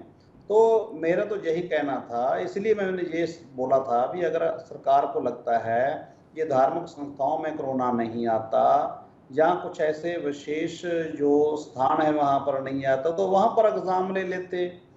तो सरकार को भी ये समझ है भी ये जो कोरोना है इसके साथ जीना पड़ेगा, इसके साथ रहना पड़ेगा। वो रह भी रहे हैं, वो इसी के साथ रैली भी कर रहे हैं, इसी के साथ प्रोग्राम भी कर रहे हैं। लेकिन जब बच्चों की बात आती है, स्कूलों की बात आती है, तब उनको किसी मजबूरी बस जहाँ कैसे भी मान लो आप उनको स्कूल बंद करने पड़ रहे हैं। तो ये एक सेंसिटिव मुद्दा होने के कारण बच्चों के नाम पर जो है वो राजनीति हो रही है और कुछ भी नहीं है। देखिए, परमात्मा की इतनी कृपा है, मैं बहुत बार बोल चुका हूँ, पूरे वर्ल्ड में बताइए किसी एक बच्चे का नुकसान हुआ हो? मैं ये नहीं चाहता भी हो। अगर हम बोलेंगे तो उसमें उसके अगेंस्ट ऐसी स्टेटमेंट पास की जाएंगी। देखिए, ये फेडरेशन वालों को, ये स्कूल वालों को अपने लालच का पड़ा है, इनको बच्चों की जान की फिक्र नहीं है। ऐसी बातें बताकर ये ऐसा गुमराह किया जाता है। हम उल्टा बोलते हैं भी जो लोग डायबिटिक हैं, जो लोग ब्लड प्रेशर से हैं, जो हायर एज के हैं, जिनको खतरा है, घर में उनको बंद करो भाई। बच्चों को क्यों बंद कर दिया जिन्होंने अभी अपना फ्यूचर बनाना है? तो बहुत सी ऐसी बीमारी हैं जो बच्चों को घर पर बैठे लग जाएंगी। वो लत भी हो सकती है, वो बीमारी भी हो सकती है, किसी भी चीज की हो सकती है। तो मेरे हिसाब से जो बच्चों को जो आप बता रहे हो, ये सरकार जानबूझकर कर रही है, जानबूझकर तो नहीं कर रही। बिल्कुल, लेकिन कहीं ना कहीं ये सवाल क्योंकि उठाए जा रहे हैं, लोग संदेश के माध्यम से अपनी अपनी बातें रख रहे हैं। निर्मल जी, मैं आपका रुख करना चाहूंगा और समझने की कोशिश करूंगा कि क्या ये कोई राजनीतिक साजिश हो सकती है या सरकार की कोई चाल हो सकती है? देखिए, पंजाब में तो स्पेशली मैं आपको ये बताना चाहता हूँ, पंजाब में तो ये बिल्कुल मुझे लगता है, महसूस होता है कि ये राजनीतिक चाल है। फरवरी 2022 में जो चुनाव हैं उसके लिए शिक्षा के नाम पर एक घोटाला टाइप हो रहा है। यदि स्कूल बंद हैं तो क्या कारण है कि सरकारी टीचर जाकर घर घर जाकर बच्चों को अपने स्कूलों में दाखिल कर रहे हैं। इसी महीने 33,000 बच्चा, जो किसी अखबार की रिपोर्ट है, 33,000 बच्चा प्राइवेट स्कूलों से निकालकर इन्होंने अपने खुद के माध्यम से सरकारी स्कूलों में डाला है। वो जब बच्चों से कंडक्ट करते हैं तो कोरोना नहीं फैलता। जब ये बात इनको ये समझ नहीं आती भी ये 2022 चुनाव के लिए बच्चों के भविष्य के साथ खिलवाड़ कर रहे हैं। बच्चों की परीक्षाएं लेनी हो या प्राइवेट एजुकेशन, जो सरकारी एजुकेशन से ज़्यादा एजुकेशन प्रोवाइड पंजाब में कर रही है, उनको साथ लेकर चलना चाहिए। ना कि ये होना चाहिए जो सरकार के नुमाइंदे हैं, क्या सिर्फ सरकारी स्कूलों के नुमाइंदे हैं? प्राइवेट स्कूलों के बच्चे उनके अपने बच्चे नहीं हैं? बिल्कुल। इनको समझ क्यों नहीं आता? सिर्फ सरकारी स्कूलों को प्रमोट कर रहे हैं, प्राइवेट स्कूलों को बंद करके उनके बच्चों को दाखिल कर रहे हैं, एडमिशन कर रहे हैं सरकारी स्कूलों में। ये मुझे तो 2022 की आशंका लगती है कि स्कूलों के सिर पर चुनाव जीतने के लिए कांग्रेस गवर्नमेंट। बिल्कुल निर्मल जी, मैं आपको बीच में रोकना चाहूंगा। बहुत भारी संख्या में दर्शक लगातार कॉल करके अपने विचारों को साझा करना चाहते हैं। इस बीच दिलजीत सिंह हमारे साथ जुड़े हैं, एक दर्शक हैं। आपका बहुत बहुत स्वागत है सर ANP न्यूज पर। कहां से आप बोल रहे हैं और क्या कहना चाहेंगे? जी दिलजीत जी। हेलो जी सर, स्वागत है आपका। क्या कहेंगे सर आप? हाँ जी सर, मेरा कहना मतलब बच्चे की काफी सारा कुछ सुनना चाहिए जी। दलजीत जी, आवाज मिल रही है आपको? दलजीत जी, अपनी बात पूरी करें। बताइए, आप क्या कहना चाहते हैं सर? स्कूल अभी खुल नहीं रहे हैं, बच्चों के एग्जाम्स कैंसिल कर दिए गए हैं, आपकी क्या राय है इस पर दलजीत जी? सर ऐसा है, जो भी जितने भी जन के नहीं, लेकिन अगर स्कूल में जाएंगे जब अब तो खुला है तो एक चीज है, स्कूल क्यों नहीं खुले जी, वो भी खुलना चाहिए। बच्चे घर में जैसे परेशान हो पूरे। बिल्कुल दलजीत जी, आप जैसे कई अभिभावक हैं जो इस समय ये बात कह रहे हैं कि स्कूल ज़रूर खुलने चाहिए, क्योंकि स्कूल नहीं खुल रहे हैं तो उनके बच्चे काफ़ी परेशान हैं। शुक्रिया दलजीत जी, आप हमारे साथ जुड़े, आपने अपनी राय हम तक पहुंचाई। ऐसे ही दर्शक लगातार फ़ोन कॉल कर रहे हैं, अपने संदेश पहुंचा रहे हैं कि आखिर स्कूल क्यों नहीं खोले जा रहे, सरकार को इस पर ध्यान देना चाहिए और स्कूल एक बार फिर से खोलने चाहिए। लगातार जो दर्शक जुड़ रहे हैं वो इस तरह की प्रतिक्रिया व्यक्त कर रहे हैं। निर्मल जी, आप एक चीज समझने की कोशिश कीजिए कि जिस तरीके की जो सरकार है, सरकार परिवार में जो नुमाइंदे बैठे हैं वो ये सोच रहे हैं कि सिर्फ शिक्षक, जो प्राइवेट स्कूल से जुड़े लोग हैं, सिर्फ वही वो अपनी बात करें, लेकिन भारी संख्या में जो छात्र हैं, जो अभिभावक हैं, वो कह रहे हैं। आशीष एक और दर्शक हमारे साथ जुड़े हैं। आशीष, बहुत बहुत स्वागत है आपका एएनपी न्यूज पर। क्या कहेंगे आशीष आप? सर, मैं ये कहना चाहता हूँ, जो 10वीं क्लास का जो एग्जाम कैंसिल किया है जी, मुझे ये बताइए कि ये जो बच्चा जो 10वीं में पढ़ रहा था, जिन्होंने एग्जाम देना था, इसका जिम्मेदारी कौन उठाएगा? उनका जिंदगी भर में जो बैक मिला है, उनको जो उनका तरीका से जो पेपर लेना चाहिए था नहीं दिया, उनका जिंदगी में ये असर पड़ेगा। ये जिंदगी का कौन जिम्मेदार है ये? बिल्कुल। और +2 में जो बच्चे अभी ये लटका दिया इन्होंने सूली पर कि कोई डेट नहीं दिया और कुछ नहीं दिया, इनको कोई बाहर जाना है, इंडिया से बाहर जाके पढ़ाई करना है, हायर स्टडीज करना है, गवर्नमेंट ने कुछ क्लियर नहीं किया। आप देखिए, हम तो बताता है कि हमें पता लग रहा है टीवी में, कुंभ स्नान में मेरे ख्याल 10 लाखों से ज्यादा लोग वहां इकट्ठे हो गया। 10 लाख से ज्यादा, बिल्कुल ठीक है जी। ये आप टीवी चैनल में दिखा रहे हैं, ठीक है जी। वहां कोई कोरोना नहीं है। अगर एक स्कूल में सेंटर बना के 300 से 400 तक बच्चे बैठ के अगर एग्जाम दे रहे हैं, वहां कोरोना का बहुत महामारी है जी। आप असम में देखा, वेस्ट बंगाल में देखा, केरला में देखा, वहां इलेक्शन हुआ। अभी पीएम साहब, होम मिनिस्टर साहब जो वहां जाके इतनी रैली अटेंड की है, ठीक है, कई पार्टियों ने अटेंड किया, वहां क्या कोरोना नहीं है?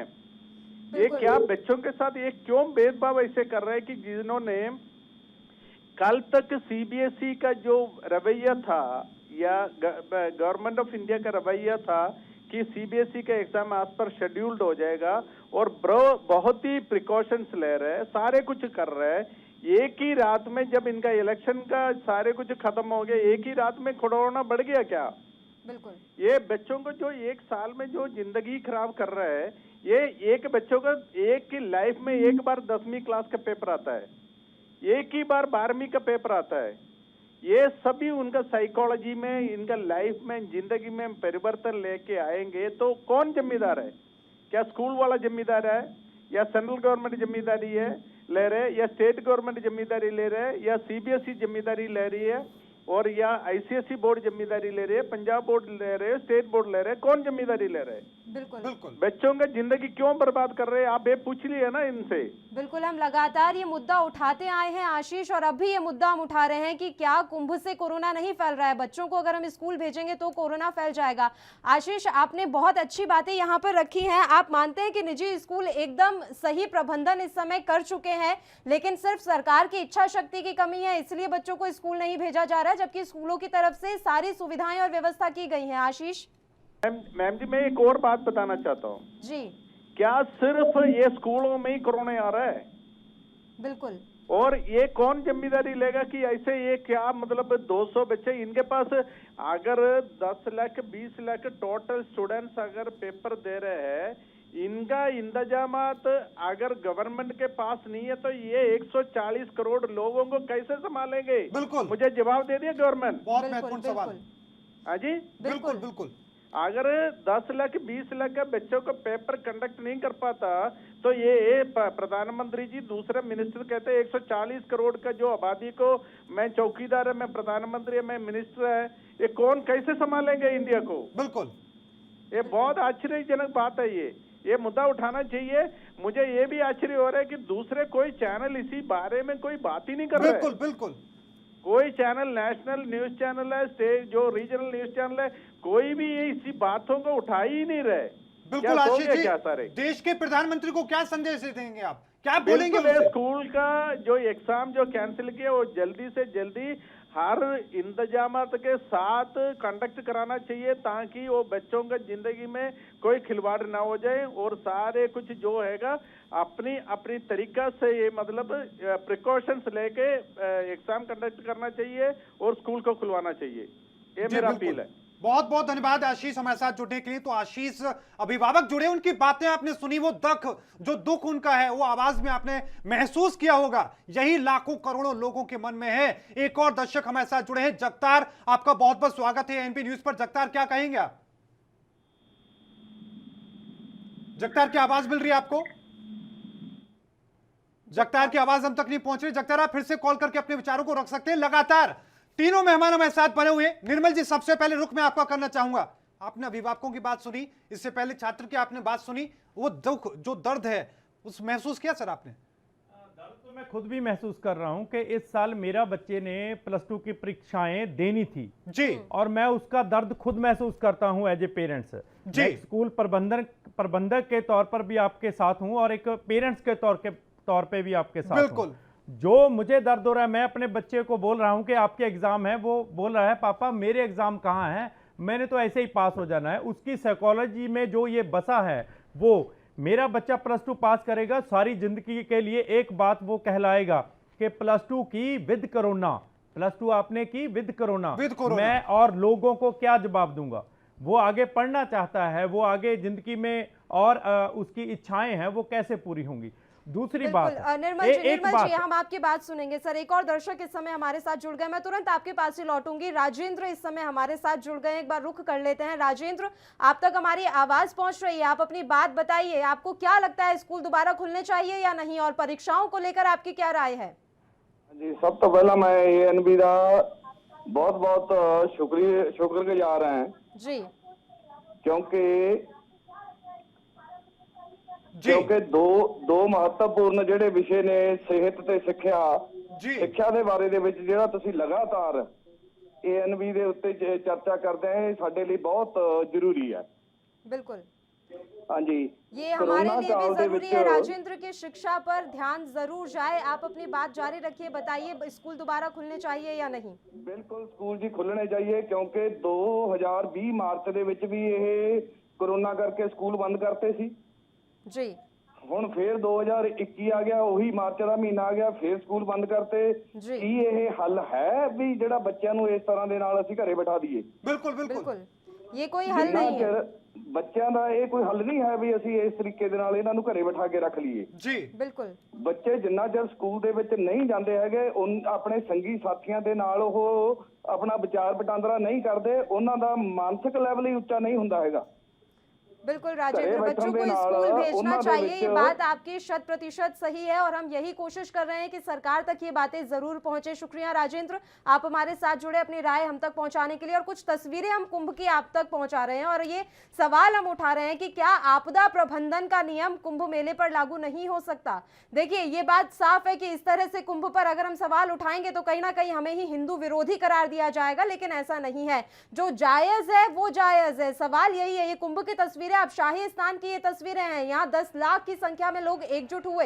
सवाल बार बार खड़ा हो रहा है। और ये रैली की तस्वीर आप देख लीजिए, पश्चिम बंगाल और असम में रैलियां इस समय हो रही हैं, उनकी तस्वीरें देखिए, कितना अच्छे से कोरोना नियमों का यहाँ पर पालन हो रहा है। परीक्षा रद्द हो सकती है लेकिन चुनाव रद्द नहीं हो सकता, क्योंकि उसके लिए ये कह दिया जाता है, ये तो चुनाव आयोग का लुकआउट था, उन्हें समझना चाहिए था कि यहाँ पे चुनाव टलना है या नहीं टलना है, तो ये कहकर पल्ला झाड़ लिया जाता है। देखिए ये रैलियों की तस्वीरें, सबसे बड़ी बात है कि देश के प्रधानमंत्री हो या गृह मंत्री हो या फिर वहां पर जो लोग मौजूद हैं, तस्वीरें बयां कर रही हैं कि मास्क नहीं है, सोशल डिस्टेंसिंग नहीं है, लेकिन जिन स्कूलों में जहां पर लगातार वहां पर को लेकर स्थिति बनाई गई है, व्यवस्था की गई है कि बच्चों को सबसे पहले सैनिटाइज किया जाएगा, उन्हें मास्क पहनाया जाएगा, तमाम तरह की चीजों का ध्यान रखा जाएगा।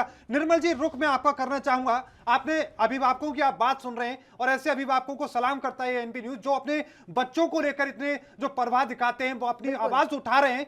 क्या कहेंगे निर्मल जी? साथ में फिर मैं अर्चना जी का रुख करूंगा।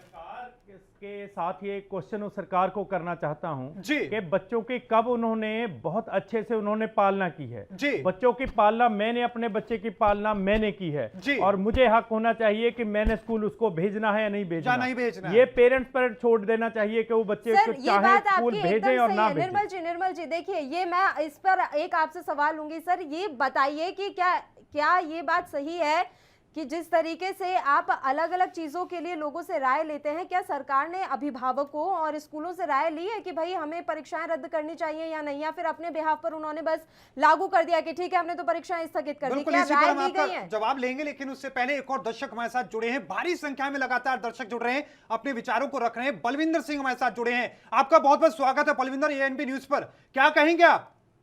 हाँ जी सर, ਅਸੀਂ ਇਹ ਕਹਿਣਾ ਚਾਹੁੰਦੇ ਹਾਂ, ਦੇਖੋ ਹੁਣ ਬਾਕੀ ਦਾ ਸਾਰਾ ਕੁਝ ਖੁੱਲਾ ਹੈ ਜੀ, ਤੇ ਸਾਡੇ ਇੱਕ ਸਿਰਫ ਬੱਚਿਆਂ ਦਾ ਹੀ ਭਵਿੱਖ ਖਰਾਬ ਕਰਨ ਵਾਸਤੇ ਇਹਨਾਂ ਨੇ ਸਕੂਲ ਬੰਦ ਕਰੇ ਹੋਏ ਆ ਜੀ।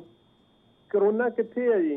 ਇਹਨਾਂ ਦੇ ਜੋ ਵੀ ਇੰਨੀਆਂ ਬੱਸਾਂ ਭਰ ਕੇ ਜਾਂਦੀਆਂ, ਇੰਨੇ ਠੇਕੇ ਖੁੱਲੇ, ਇੰਨੇ ਇਹਨਾਂ ਨੇ ਪਾਰਟੀਆਂ ਹੋਣੀਆਂ ਜੀ। ਬਿਲਕੁਲ ਬਗਾਲ ਦੇ ਵਿੱਚ ਦੇਖੋ ਕਿੰਨਾ ਉਹ ਹੋ ਰਿਹਾ, ਸਾਡੇ ਬੱਚਿਆਂ ਦਾ ਇਹਨਾਂ ਨੇ ਭਵਿੱਖ ਖਰਾਬ ਕਰਕੇ ਰੱਖਤਾ ਜੀ। बिल्कुल, बहुत बहुत धन्यवाद कुलविंदर हमारे साथ बढ़िया बने जी।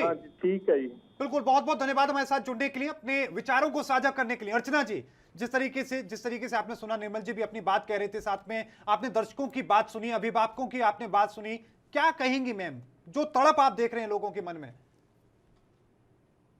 सर, ये कुछ सही जो जिन्होंने सीरियसली अपने बच्चों की पढ़ाई को इम्पोर्टेंट माना है जी, जिनको ये पता है कि जीवन पढ़ने लिखने से बनता है, केवल सर्टिफिकेट्स या डिग्रीज के हम कपड़े बना के उनको सी के गले में नहीं डाल सकते, ये वो लोग हैं जिनके मन में तड़प होगी। बहुत सारे बच्चे और अनलकीली अनफॉर्चुनेटली बहुत सारे अभिभावक और शायद कुछ थोड़े बहुत टीचर्स भी इस बात से खुश हो, पर फिर मुझे यही कहना है कि ये एक रिग्रेसिव स्टेप है। हम कुछ कदम और बहुत सारे साल पीछे चले गए हैं। ऑलरेडी हमें एक हाइब्रिड मोड ऑफ लर्निंग कर लेना चाहिए था, हर डेवलपिंग कंट्री कर रहा है, लेकिन समहाउ हमें लगा कि हमारे बच्चे, हमारे टीचर्स, हमारे स्कूल्स, हमारे बोर्ड्स कैपेबल नहीं है, शायद तब तक कैपेसिटीज बिल्ड नहीं हुई थी। अब जब कोविड के आने की वजह से ये कैपेसिटीज बिल्ड हो गई हैं, जब ऑनलाइन सब कुछ स्कूल्स ऑपरेट कर रहे हैं, इससे आइडियल कोई टाइम नहीं हो सकता था इन एग्जामिनेशंस को बहुत ही अच्छे तरीके से करके इतिहास के लिए एक एग्जाम्पल बन जाने का कोई अवसर खोजना नहीं चाह रहे हैं। यही कारण है कि लगातार पीछे खिसकते जा रहे हैं। और ये भी देखने में आ रहा है कि अभी सरकार का ध्यान बस चुनावी रैलियों पर है, चुनावों पर है। इसके अलावा थोड़ा बहुत ध्यान चला जाए तो अर्थव्यवस्था पर चला जाए, स्कूल और शिक्षा का मुद्दा अभी प्रायोरिटी पर नहीं है। निर्मल जी, आपका रुख करना चाहेंगे? मेरा सवाल बरकरार था सर, क्या अभिभावकों से या स्कूली शिक्षकों से ये राय ली गई थी कि भाई स्कूल बंद कर दें, क्या हम अभी स्कूलों में एग्जाम लगवाने कि नहीं लगवाने हैं? मुझे ये लगता है कि पंजाब में और इंडिया में पूरा लोकतांत्रिक जो व्यवस्था है वो सही तरीके से लागू नहीं है। डिक्टेटराना फैसला मोदी साहब भी करते हैं, डिक्टेटराना फैसला ये बोर्ड के जो मेंबर्स हैं वो भी कर रहे हैं। जब पेरेंट्स ये चाहते हैं कि हमारे बच्चों की परीक्षा हो तो होनी चाहिए। वो स्कूलों से और स्कूल अभिभावकों से, पेरेंट्स से ये उनको पूछना चाहिए ये परीक्षाएं हो या ना हो। यदि परीक्षाएं पेरेंट्स तैयार है देने के लिए तो उसको ये क्यों रोका जा रहा है कि ये फैसला जो वो गवर्नमेंट पद्धर से हो रहा है, ये अभिभावकों से और पेरेंट्स से पूछकर होना चाहिए। ये लोकतांत्रिक व्यवस्था का एक नियम है जो ये सरकारें लागू नहीं कर रही। बिल्कुल धूरी साहब, सवाल यही होगा कि आज पूरा जो दुनिया है वो भारत की इस व्यवस्था को देखकर तमाशा बना रही है, हंस रही है, मजाक बना रही है, और दूसरी तरफ जो परिजन हैं, जो गरीब लोग हैं, मजदूर लोग हैं, वो अपने बच्चों की शिक्षा को लेकर इतने ज्यादा चिंतित हैं। उनकी तड़प आपने आवाज में महसूस की होगी, लेकिन जो हुक्मरान हैं, जिनकी जिम्मेदारी है उनकी शिक्षा की, आखिरकार वो लोग चुप्पी साधे बैठे हैं। क्या कहेंगे सर, कितने विवश आप महसूस कर रहे हैं? जी देखिए, जो पेरेंट्स हैं उन्होंने जो भी फीस जो स्कूल के साथ मिलकर भी फीस पे की है जी, वो क्यों की है? क्योंकि उनको स्टडी मिली। स्टडी मिलने के बाद उनको एक ऐसी उम्मीद होती है भी स्कूल एग्जामिनेशन लेगा, जहाँ बोर्ड एग्जामिनेशन लेगा, उसके बाद एक सर्टिफिकेशन होगी भी आपका बच्चा है जो वो नेक्स्ट क्लास में जाने योग्य है जी। लेकिन एंड में आकर क्या हुआ, जो बच्चे छोटी क्लास से लेकर 9th क्लास तक के थे उनके सबके एग्जाम हुए, ऑफलाइन हुए या ऑनलाइन हुए या कैसे भी हुआ, लेकिन 10th के जो बच्चे थे सर आपके पास इस समय आईसीएस कोचिंग संस्थान के हेड परिमल कुमार जी हमारे साथ फोन लाइन पर जुड़ गए। मैं तुरंत लौटूंगी। धुरी साहब, एक प्रतिक्रिया उनसे ले लेते हैं। परिमल जी, कोचिंग संस्थान कई राज्यों में खुले हैं तो कई राज्यों में बंद हैं, लेकिन स्कूल लगभग हर राज्य में बंद हैं और लगभग हर राज्य में परीक्षाओं को स्थगित कर दिया गया है या रद्द कर दिया गया है। आप किस तरीके से इस फैसले को देख रहे हैं? क्या बच्चों की शिक्षा हमारे देश में प्रायोरिटी पर नहीं है? मैडम, जो मुझे लगता है हमारे देश में शिक्षा सबसे पीछे है मैडम। तो मुझे लगता है यहाँ पर लोगों को पढ़ाना लिखाना का दायित्व है ही नहीं मैडम। जो मुझे लगता है उसके टाइम पर हमारे देश में हाल ये बना दिया गया है तो पढ़ना लिखना छोड़ करके टेकों पर जाए, मंदिरों मस्जिद में जाए, जो है यहाँ पर अंधविश्वास में वहाँ जो है कुंभ का मेला देखिए, कुंभ के मेले किस प्रकार से भीड़ रही है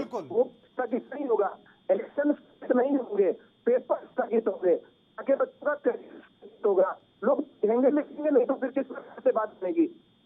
बिल्कुल परिमल, आपकी वॉइस बहुत ज्यादा ब्रेक हो रही है, एक बार ठीक करवा लेते हैं। आपका साउंड कुछ प्रॉब्लम कर रहा है। अब हमने कोशिश भी की आपकी आवाज क्लियर समझ में आ जाए, पर आ नहीं रही है। एक बार फिर से आपका फोन पैच करवा लेते हैं। तब तक धुरी साहब आप अपनी बात जारी रखिए। सर बताइए।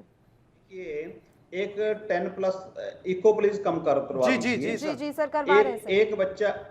एक बच्चा है वो 10+1 में है या 2 में है जी, अगर वो स्कूल में जाता है तो उसको कोरोना हो जाता है। अगर वो कोचिंग इंस्टीट्यूशन में जाता है तो उसको कोरोना नहीं होता जी। स्कूल के बच्चे हैं 6th 7th 8th के, अगर पेरेंट्स के पास टीचर के पास छुप कर ट्यूशन पर जाते हैं तो उनको कोरोना नहीं होता। अगर स्कूल में जाएंगे तो उनको कोरोना हो जाएगा। तो जो प्रॉब्लम अभी चल रही है पूरे कंट्री में वो यही आ रही है, अभी जो कोरोना है ये पक्षपात करता है। ये इसके रूल हैं जो डिफरेंट हैं, इनके फॉरेन कंट्री के रूल डिफरेंट हैं, इंडिया के रूल डिफरेंट हैं। और उसके साथ ही इंडिया में भी वही व्यक्ति अगर धार्मिक संस्थानों में जाता है उसको कोरोना नहीं होता, रैली में जाता है तो कोरोना नहीं होता, अगर वो शराब के हाथे में जाता है तो उसको कोरोना नहीं होता, बच्चा ट्यूशन पर जाता है उसको कोरोना नहीं होता, कोचिंग इंस्टीट्यूट में जाता है कोरोना नहीं होता, सिर्फ स्कूल में जाने से कोरोना होगा। तो ये जो प्रॉब्लम चल रही है, इतना देखो कोरोना का जो भी ग्राफ है, जो डाटा है वो इतना बढ़ रहा है, बिल्कुल। उसके बावजूद जो पेरेंट्स हैं वो फिर भी क्यों चाहते हैं कि उनके बच्चे हैं जो वो ऑफलाइन एग्जाम दें, वो स्टडी करें। ठीक है धुरी साहब, मैं रुक रहा हूं आपका, कंपैरिजन लेकिन एक बार फिर से परिमल कुमार जी हमारे साथ जुड़ चुके हैं, आईसीएस के संचालक हैं, हेड हैं। आपका बहुत बहुत स्वागत है एक बार फिर से सर एएनपी न्यूज पर। परिमल जी, सवाल ये होगा कि जब छात्रों में, जो स्कूल के छात्र हैं, छोटे छोटे मासूम छात्र हैं, वो लगातार मांग कर रहे हैं स्कूलों को खोलने की, तो कोचिंगों को लेकर किस तरह की प्रतिक्रियाएं आ रही हैं उन बच्चों की जो कॉम्पिटिशन के एग्जाम की तैयारी करते हैं? सर तो है ना, लड़ना मरना चाहते हैं पढ़ने के लिए जी, बच्चे चाहते हैं कि उनको क्लियर पढ़ने का मौका दिया जाए। बिल्कुल चाहते हैं जो पढ़ना चाहे उनको पढ़ने को, जो बंद करना चाहते हैं उसको पढ़ा तो जी, बच्चे पढ़ना चाहते हैं उनके प्रचुर प्रदर्शन की जा रही है जी। हर जगह, हर जैसे कुंभ के मेले में भीड़ देखिए जी, में भीड़ देखिए जी, अब बाजारों में भीड़ देखिए। लेकिन सिर्फ पढ़ाई के मामले में दिक्कत है, पढ़ाई हर जगह चारों तरफ से बंद करने का प्रयास हो रहा है। बिल्कुल पूरे देश के कोचिंग सेंटर संचालक, सभी अध्यापक और सभी विद्यार्थी बेहद आक्रोश में है कि अगर जो इनको खोलने की परमिशन नहीं दी गई तो देश के अंदर कोई बड़ा आंदोलन हो सकता है।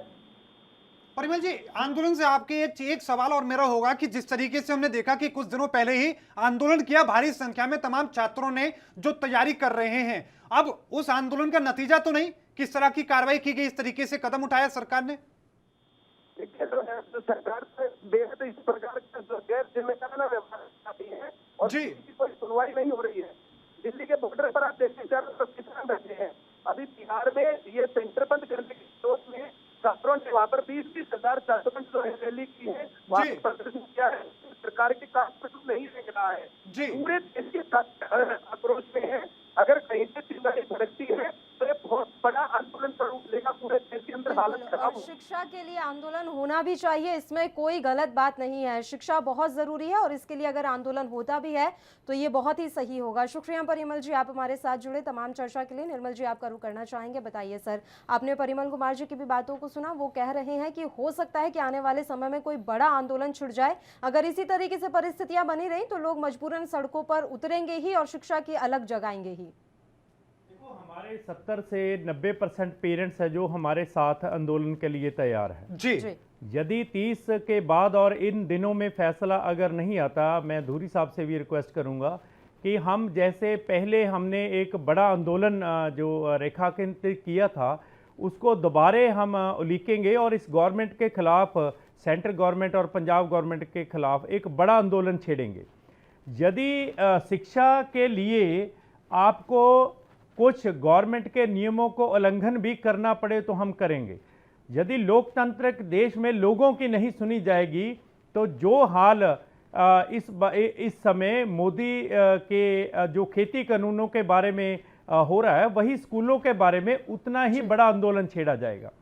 यदि 55% आप इस देश की जनता देखें तो वो प्राइवेट स्कूलों के साथ जुड़ी हुई है। वो भी चाहते हैं और सरकारी स्कूल भी चाहते हैं भी स्कूल खुले और बच्चे स्कूल जाएं। मैं दोबारा फिर वही लोकतांत्रिक बात करना चाहता हूं, यदि पेरेंट्स भेजने के लिए तैयार हैं, उनकी शिक्षा, बच्चों की सिक्योरिटी सबसे ज्यादा जिम्मेवार पेरेंट्स, और उनको पता है भी क्या होना चाहिए, ये हक उनको होना चाहिए। मेरे बच्चे का हक मुझे होना चाहिए भी मैंने उसको स्कूल भेजना है नहीं भेजना। मेरे बच्चे का भविष्य तय करने का इस गवर्नमेंट को कोई हक नहीं है। मैंने बोर्ड की परीक्षा दिलानी है, मुझे यह हक होना चाहिए कि मैं ये बताऊं कि मैं दिलाना चाहता हूं। यदि मेरा एक बच्चा दिलाना चाहता है तो एक बच्चे के लिए गवर्नमेंट प्रबंध करे भी मेरे बच्चे को। 700 बच्चों का स्कूल है, उसमें 70 बच्चे जो 10th के होते हैं या 70 बच्चे +2 के होते हैं। एक 700 बच्चे वाले स्कूल में 140 बच्चों के प्रबंधन, परीक्षा प्रबंधन के क्या प्रॉब्लम है? मेरे हिसाब से तो कोई प्रॉब्लम नहीं है। सो इतने बड़े सिस्टम को जो ये तहस नहस करना गवर्नमेंट चाहती है, हम उसके विरुद्ध आंदोलन के लिए तैयार। बिल्कुल, बहुत बड़ी बात आप कह रहे हैं। अर्चना जी का मैं रुख करना चाहूंगा इसी बात को लेकर। अर्चना जी, क्या लग रहा है कि एक आंदोलन होगा, सुगबुगाहट होने लगी है? यही वजह है कि भारी संख्या में जो अभिभावक हैं वो अपनी बातों को कह रहे हैं, साथ में ये मांग कर रहे हैं कि ये विकल्प होना चाहिए जो बच्चों के परिजनों के पास कि वो अपने बच्चों को भेजें या ना भेजें। ये सरकार का नहीं बल्कि परिजनों का होना चाहिए। जी, लॉकडाउन था तब तो हम नहीं कह रहे थे कि बच्चों को भेजें और स्कूल खोलें, तब तो हम भी समझ रहे थे कि हर जगह पे अगर लॉकडाउन है तो ठीक है, अगर बच्चा एक कंटेन्ड एनवायरनमेंट में है, अपने बंद घर में है, वही 4 मेंबर्स के साथ है, तो ठीक है, बच्चा घर पे है। और जो भी हम जिस तरीके से उस बच्चे तक पहुंच कर पाए, हमने रातों रात अपने सिस्टम उस तरीके से चेंज किए। हर स्कूल ने ऑनलाइन एजुकेशन के लिए हर तरीके से बच्चों के साथ कनेक्ट किया। बट अब जब सब कुछ खुला है, जब वही बच्चे हर जगह जा सकते हैं, मैं फिर वही कहूंगी कि स्कूल्स में ही ऐसा क्यों लग रहा है? या क्या ऐसी बात है कि पेरेंट्स भी रिस्पॉन्सिबिलिटी लेने के लिए तैयार है कि बाहर कहीं मेरा बच्चा जा रहा है, उसको कोई प्रॉब्लम हो रही है तो वो ये सहने के लिए तैयार है? और बिल्कुल, अर्चना जी रुक करेंगे आपका दोबारा। इस समय फेडरेशन ऑफ स्कूल से संजीव सैनी जी फोन लाइन पर हमारे साथ जुड़ गए हैं अपनी प्रतिक्रिया जाहिर करने के लिए। मैं तुरंत आपके पास लौटूंगी अर्चना जी, उससे पहले एक प्रतिक्रिया ले लेते हैं। बताइए संजीव जी, स्कूल बंद हैं, परीक्षाएं रद्द हो रही हैं, एक के बाद एक कई राज्यों में स्थितियां खराब होती जा रही हैं, शिक्षा को लेकर व्यवस्थाएं तहस नहस की जा रही हैं, क्या कहना चाहेंगे आप इस पर? पहले तो मैं धन्यवाद देना चाहता हूँ एएनबी न्यूज का, जिन्होंने मेरे को अपने विचार रखने का मौका दिया फेडरेशन के बेहाफ से। जी सर। ऐसा है जी कि सिचुएशन जो है, नो डाउट थ्रेट बहुत बड़ी है कोरोना की। इस समय नंबर्स अगर हम देखें तो लगभग 2 लाख के आसपास, 1,80,000 85,000 के आसपास रोज हमारे पास इन्फेक्टेड जो पर्सन आ रहे हैं जी। लेकिन सरकार जो है, चाहे हम लोग स्टेट गवर्नमेंट की बात करें या सेंट्रल गवर्नमेंट की बात करें, they are not serious about it. आप देखिए बंगाल में रैलीज हो रही हैं, कितना ही वहां पे क्राउड है। आज आपने वीडियो देखा होगा कुंभ मेले का। देखिए सबसे बड़ी थ्रेट वहां से होनी है जहां करोड़ों की संख्या में लोगों ने इकट्ठे होना है, और वहां से फिर देखिए आप किस तरह का कैरियर निकलेगा कोरोना का। लेकिन अगर दूसरी तरफ हम देखें, जो स्टेट गवर्नमेंट है वो कहती है कि स्कूल्स में सबसे ज्यादा कोरोना फैल जाएगा। एग्जामिनेशन के बिहाफ पे सेंट्रल गवर्नमेंट कहती है अगर एग्जामिनेशन होंगे तो उससे कोरोना फैलने की ज्यादा चांसेस हैं। लेकिन मेरे को ये समझ नहीं आती कि जो लोग ऐसे फरमान निकालते हैं उनको क्या वहाँ पे लाखों करोड़ों की संख्या में जो लोगों का संख्या बल है वहाँ कुंभ मेले में दिखाई नहीं देता, और हजारों की तादाद में रैलीज में जो लोग वहाँ पे हैं वो उनको दिखाई नहीं देते। तो समझ से बाहर है, बाकी सब कुछ खुला है और केवल एजुकेशन सिस्टम को बंद किया, जबकि बाकी कंट्रीज ने चाहे उन्होंने सब कुछ बंद किया लेकिन उन्होंने लास्ट में स्कूल बंद किए। हमारे पास सिस्टम ये है, सबसे पहले स्कूल बंद करते हैं, सबसे आखिर में स्कूल खोलते हैं। बिल्कुल संजीव जी, लेकिन एक बात हम समझने की कोशिश करेंगे। एक ऑडियो कांड भी आपने देखा होगा कि पंजाब में जो दोहरे रवैये की स्थिति देखने को मिली थी कि किस तरीके से प्राइवेट स्कूल जो हैं उनके साथ भेदभाव किया जा रहा था। आपने सुना होगा, स्कूल दर्शन की तैयारियां हो रही थी। क्या लग रहा है कि ये इसी तरह की साजिश रची जा रही है? देखिए इसमें साजिश भी हो सकती है, और जो मेन फोकस है स्टेट गवर्नमेंट का, वो क्या चाहते हैं कि उनके हाथ एक, जैसे कहते हैं कि एक ब्रह्मास्त्र लग गया है कि वो कोरोना काल को एक अचीवमेंट बनाना चाहते हैं जी। कोरोना काल में क्या है कि प्राइवेट स्कूलों को बंद कर दो जी, और सरकारी स्कूलों को एक आप निकाल दो कि आपने जो मर्जी, जिसका मर्जी आपने आधार कार्ड लेना है नहीं लेना है, कौन सी क्लास से आया है, कौन सी क्लास में जमा करना है, तो सब कुछ उनके हाथों दे दिया कि आप जो मर्जी बच्चे को जौन सी मर्जी क्लास में जमा कर, तो कुछ नहीं देखने की। तो इससे क्या आपको साफ पता चलता है कि they want to increase the numbers in the government school. जी। तो उसमें क्या है कि ये अपनी संख्या बल दिखाना चाहते हैं कि हमारे पास बहुत स्टूडेंट्स आ गए हैं जी। लेकिन इसमें जब स्थिति स्कूल फिजिकली ओपन होंगे तब पता चलेगा। क्योंकि जो पिछला टाइम था कोरोना का, उस समय भी इन्होंने बहुत सारी एडमिशन की थी, लेकिन बहुत सारे बच्चे जो थे उस समय उसके बाद वो प्राइवेट स्कूलों में लौट आए थे। तो सिचुएशन ये है कि ये लोग जो मोडस ऑपरेंडी इनका है बहुत गलत है। ये लोग एक बने बनाए प्राइवेट इंफ्रास्ट्रक्चर को खत्म करना चाहते हैं। बिल्कुल, देखिए संजीव जी, भविष्य की तस्वीरें तो अभी धुंधली हैं। अभी तो यही नहीं पता कि स्कूल दोबारा कब खुलेंगे, उसके बाद पता चलेगा कि स्कूलों की क्या स्थिति रही, उनकी क्या आर्थिक हालत रहे। अभी तो इस बारे में किसी को कुछ ही नहीं पता है। फिलहाल आपका बहुत बहुत शुक्रिया संजीव जी, आप हमारे साथ जुड़े इस मसले पर चर्चा करने के लिए। अर्चना जी, आपका रुख करना चाहूंगी। मैम, आप एक स्कूल के प्रिंसिपल हैं, बीच में एक व्यवस्था लागू की गई थी कि बच्चे स्कूल आएंगे तो वो अपने पेरेंट्स से लिखवा कर आएंगे कि हम अपनी सहमति से भेज रहे हैं, और अगर कुछ भी होता है तो उसकी जिम्मेदारी अभिभावकों की होगी। क्या ये व्यवस्था काम नहीं की? ये सबसे बड़ा सवाल है। क्या ये व्यवस्था चल नहीं पाई, इसलिए दोबारा से सारे स्कूलों को बंद करना पड़ा? बात ज्यादा क्लियरली कर सकती हूँ, या फिर उन स्कूल्स की जिनको मैं as Sahodaya president, as lead collaborator, मैं लगभग 15 स्कूल्स के साथ डेली लेवल पे कनेक्टेड हूँ। 6 महीने हमने ऑलमोस्ट क्लासेस लगाई हैं जी, और एक भी केस कोरोना पॉजिटिव हमारे ऑल 15 स्कूल्स में से कहीं भी भगवान की कृपा से सुनने को नहीं मिला है। तो वो कौन सी परीक्षा है जिस पर गवर्नमेंट ने या बोर्ड ने ये सोच लिया कि ये सिस्टम फेल हो गया है और इस वजह से ये इम्तिहान अब स्कूल्स में नहीं हो सकते? ये मेरे लिए भी एक पहेली है। ये जो कुछ भी हो रहा है, आज आप अभी बात कर रहे थे कि एक तरफ हम स्कूल दर्शन की बात कर रहे हैं और एक तरफ हम परीक्षाएं भी रद्द कर रहे हैं। आप खुद ही देखिए कि इसमें क्या निकल के आता है। क्या ये सबको समझ में नहीं आ रहा है? बात निजी और सरकारी स्कूलों की नहीं, बात यह है कि एक स्कूल को चलाने का सिस्टम हम लोगों ने, जिन्होंने खुद से चलाना चाहा प्राइवेट स्कूल में, वो जल्दी सीखी और आज उसी को तो गवर्नमेंट स्कूल में कॉपी किया जा रहा है। अब हमारी तो इंफ्रास्ट्रक्चर और बिल्डिंग्स और सब कुछ ऑलरेडी पॉलिश और वेल मेंटेन था, उनको भी पता लग गया कि ये इस तरह से करना पड़ेगा अगर चलाना है। हम पेरेंट्स को साथ लेके चलते थे, उनको पीटीएम रेगुलर और सब कुछ करके बुलाते थे, तो वो ये कर रहे हैं। हम भी लोगों को अवेयर कर जाते थे कि this is what good education should be like, तो वो हमसे सीख के ही तो ये सारी चीजें कर रहे हैं। तो एक्चुअली इंस्पिरेशन तो हम प्राइवेट स्कूल्स ही हैं। हाँ, ये समझने की समझ तो सही एजुकेशन से आएगी। वो हर पेरेंट को ये चॉइस करनी होगी कि उसको एक ब्रेन वॉश्ड बच्चा इस समाज में लेके आना है, जो आज अगर इस प्रोपेगेंडा में चल रहा है तो वो आने वाले टाइम में किसी भी प्रोपेगेंडा का शिकार होगा, या फिर उनको एक ऐसा बच्चा इस समाज के लिए नागरिक तैयार ये तो सोचना पड़ेगा ना, सरकार को भी सोचना पड़ेगा और तमाम लोगों को सोचना पड़ेगा। इतने बुद्धिजीवी बैठे हैं जो इतने आंदोलन चलाते हैं, लेकिन इस मसले के लिए कोई आवाज नहीं उठा रहा। ये उन्हें सोचना चाहिए किस तरह का भविष्य का निर्माण हम कर रहे हैं। इस समय एक और स्कूल के प्रिंसिपल सुखविंदर सिंह जी हमारे साथ फोन लाइन पर जुड़ गए हैं। सुखविंदर जी, किस तरह के भविष्य का निर्माण हो रहा है यहाँ पर? बार बार हम स्कूलों को बंद कर देते हैं, परीक्षाएं रद्द कर देते हैं। बच्चों की मानसिक स्थिति किस तरह की है इस समय? वो क्या समझ रहे हैं कि क्या चल रहा है? मैडम ऐसे है कि अभी जो बच्चे हैं घरों में बैठे हैं ना, उनकी तबीयत तो बहुत ही बद से बदतर बनी हुई है। क्योंकि बच्चे जो है अभी उनकी ऐसी प्रॉब्लम है कि बच्चे ना तो पढ़ रहे हैं, ना ही उनका कोई काम चल रहा है, ना बच्चों को कोई ऑनलाइन स्टडी में कोई फायदा मिल रहा है।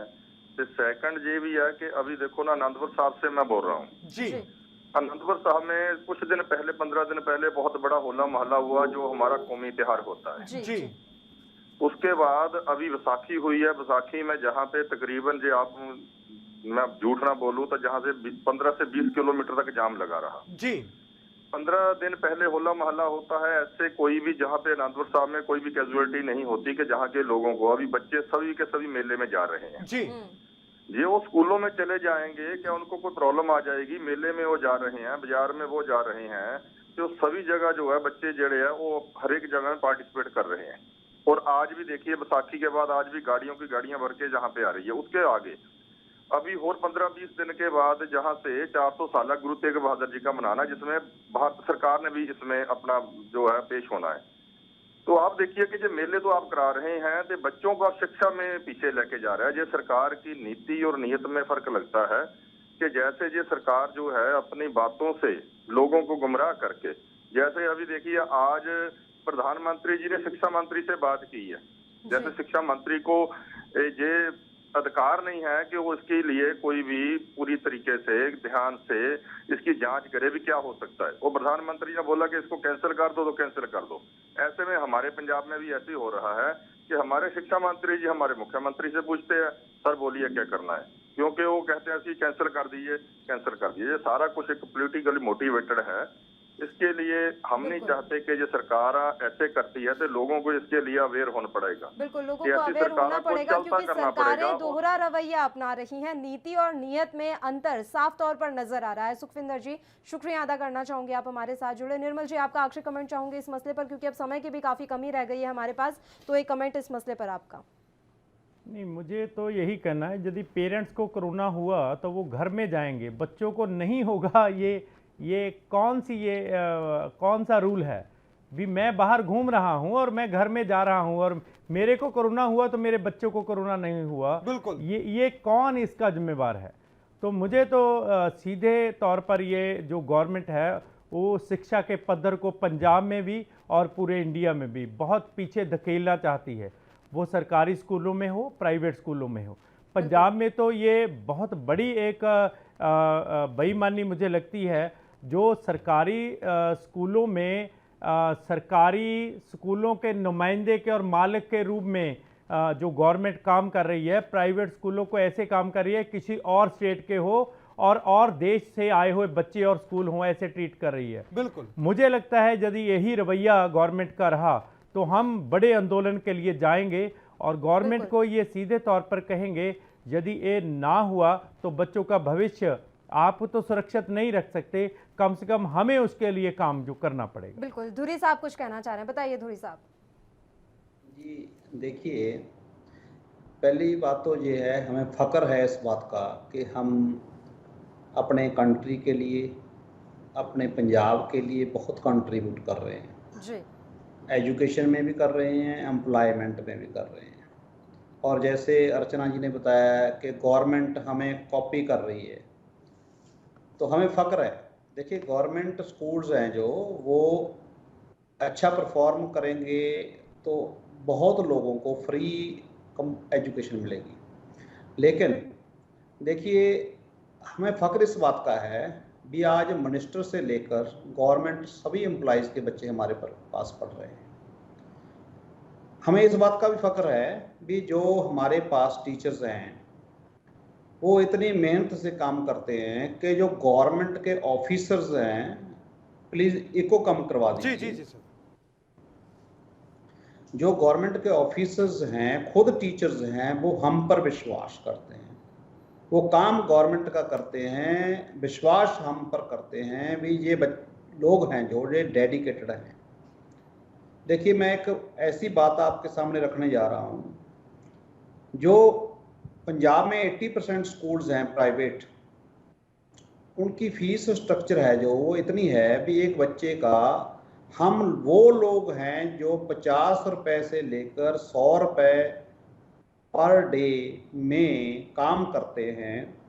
इतना बड़ा इंफ्रास्ट्रक्चर जो गवर्नमेंट कभी मुझे नहीं लगता 100 साल में पूरा कर सकेगी। हम वो लोग हैं जो उस स्ट्रक्चर में generator, AC facilities, transportation, labs, हर कुछ प्रोवाइड करते हैं। तो मुझे लगता है पूरे वर्ल्ड में अगर एजुकेशन सस्ती है और अच्छी है वो इंडिया में है। तो गवर्नमेंट को चाहिए जो प्राइवेट संस्थाएं हैं इनसे कंपटीशन ना करें, बिल्कुल इनको ऐसा माने भी ये हमारा काम कर रहे हैं, इनको अप्रिशिएट करें, इनको सम्मानित करें, इनको मुकाबला ना करें, कोई ऐसी टेढ़ी चाल चलकर इनको नुकसान पहुंचाने की बात ना करें, इनका डाटा फच ना करें कुछ। अगर देखिए, एक गवर्नमेंट एम्प्लॉई अब जाकर बच्चों स्कूल पेरेंट्स को जाकर बोलेगा भी देखिए आपका पता नहीं कि इस साल स्कूल लगेगा ना लगेगा, आप फीस बचाने के लिए हमारे पास आ जाएं, तो ये गलत बात है। बिल्कुल, हम गवर्नमेंट को ये कहना चाहते हैं। बिल्कुल धुरी साहब, मंशा सुधारनी होगी। सर माफी चाहूंगी, समय की कमी है इसलिए मैं आपको टोक रही हूँ। आप तीनों ही मेहमानों का बहुत बहुत शुक्रिया इस अहम मसले पर चर्चा करने के लिए। आप हमारे साथ जुड़े, आपने अपना समय हमें दिया। तो सवाल अभी भी वही है कि आखिर हर बार शिक्षा पर ही वार क्यों? सरकारों को अपनी नीति और नियत में जो दोहरा रवैयापन है उसे हटाना पड़ेगा और शिक्षा पर जोर देना पड़ेगा, ताकि आने वाले समय में बच्चों का जो भविष्य है वो खराब ना हो। मोहित, बिल्कुल, जो आज तस्वीर आपने देखी, लगातार जो लोगों के कॉल, अभिभावकों की आपने बात सुनी, वो तकलीफ आपने महसूस की होगी, लेकिन उसके साथ ही अब एक बार फिर से आंदोलन हो सकता है। शिक्षा को लेकर एक बड़े आंदोलन की तैयारी हो सकती है और वो तस्वीरें आज आपने लोगों की बातों में जरूर देखी होंगी। आज के इतना ही। लगातार खबरों के लिए देखते रहिए ANB न्यूज़। धन्यवाद, नमस्कार।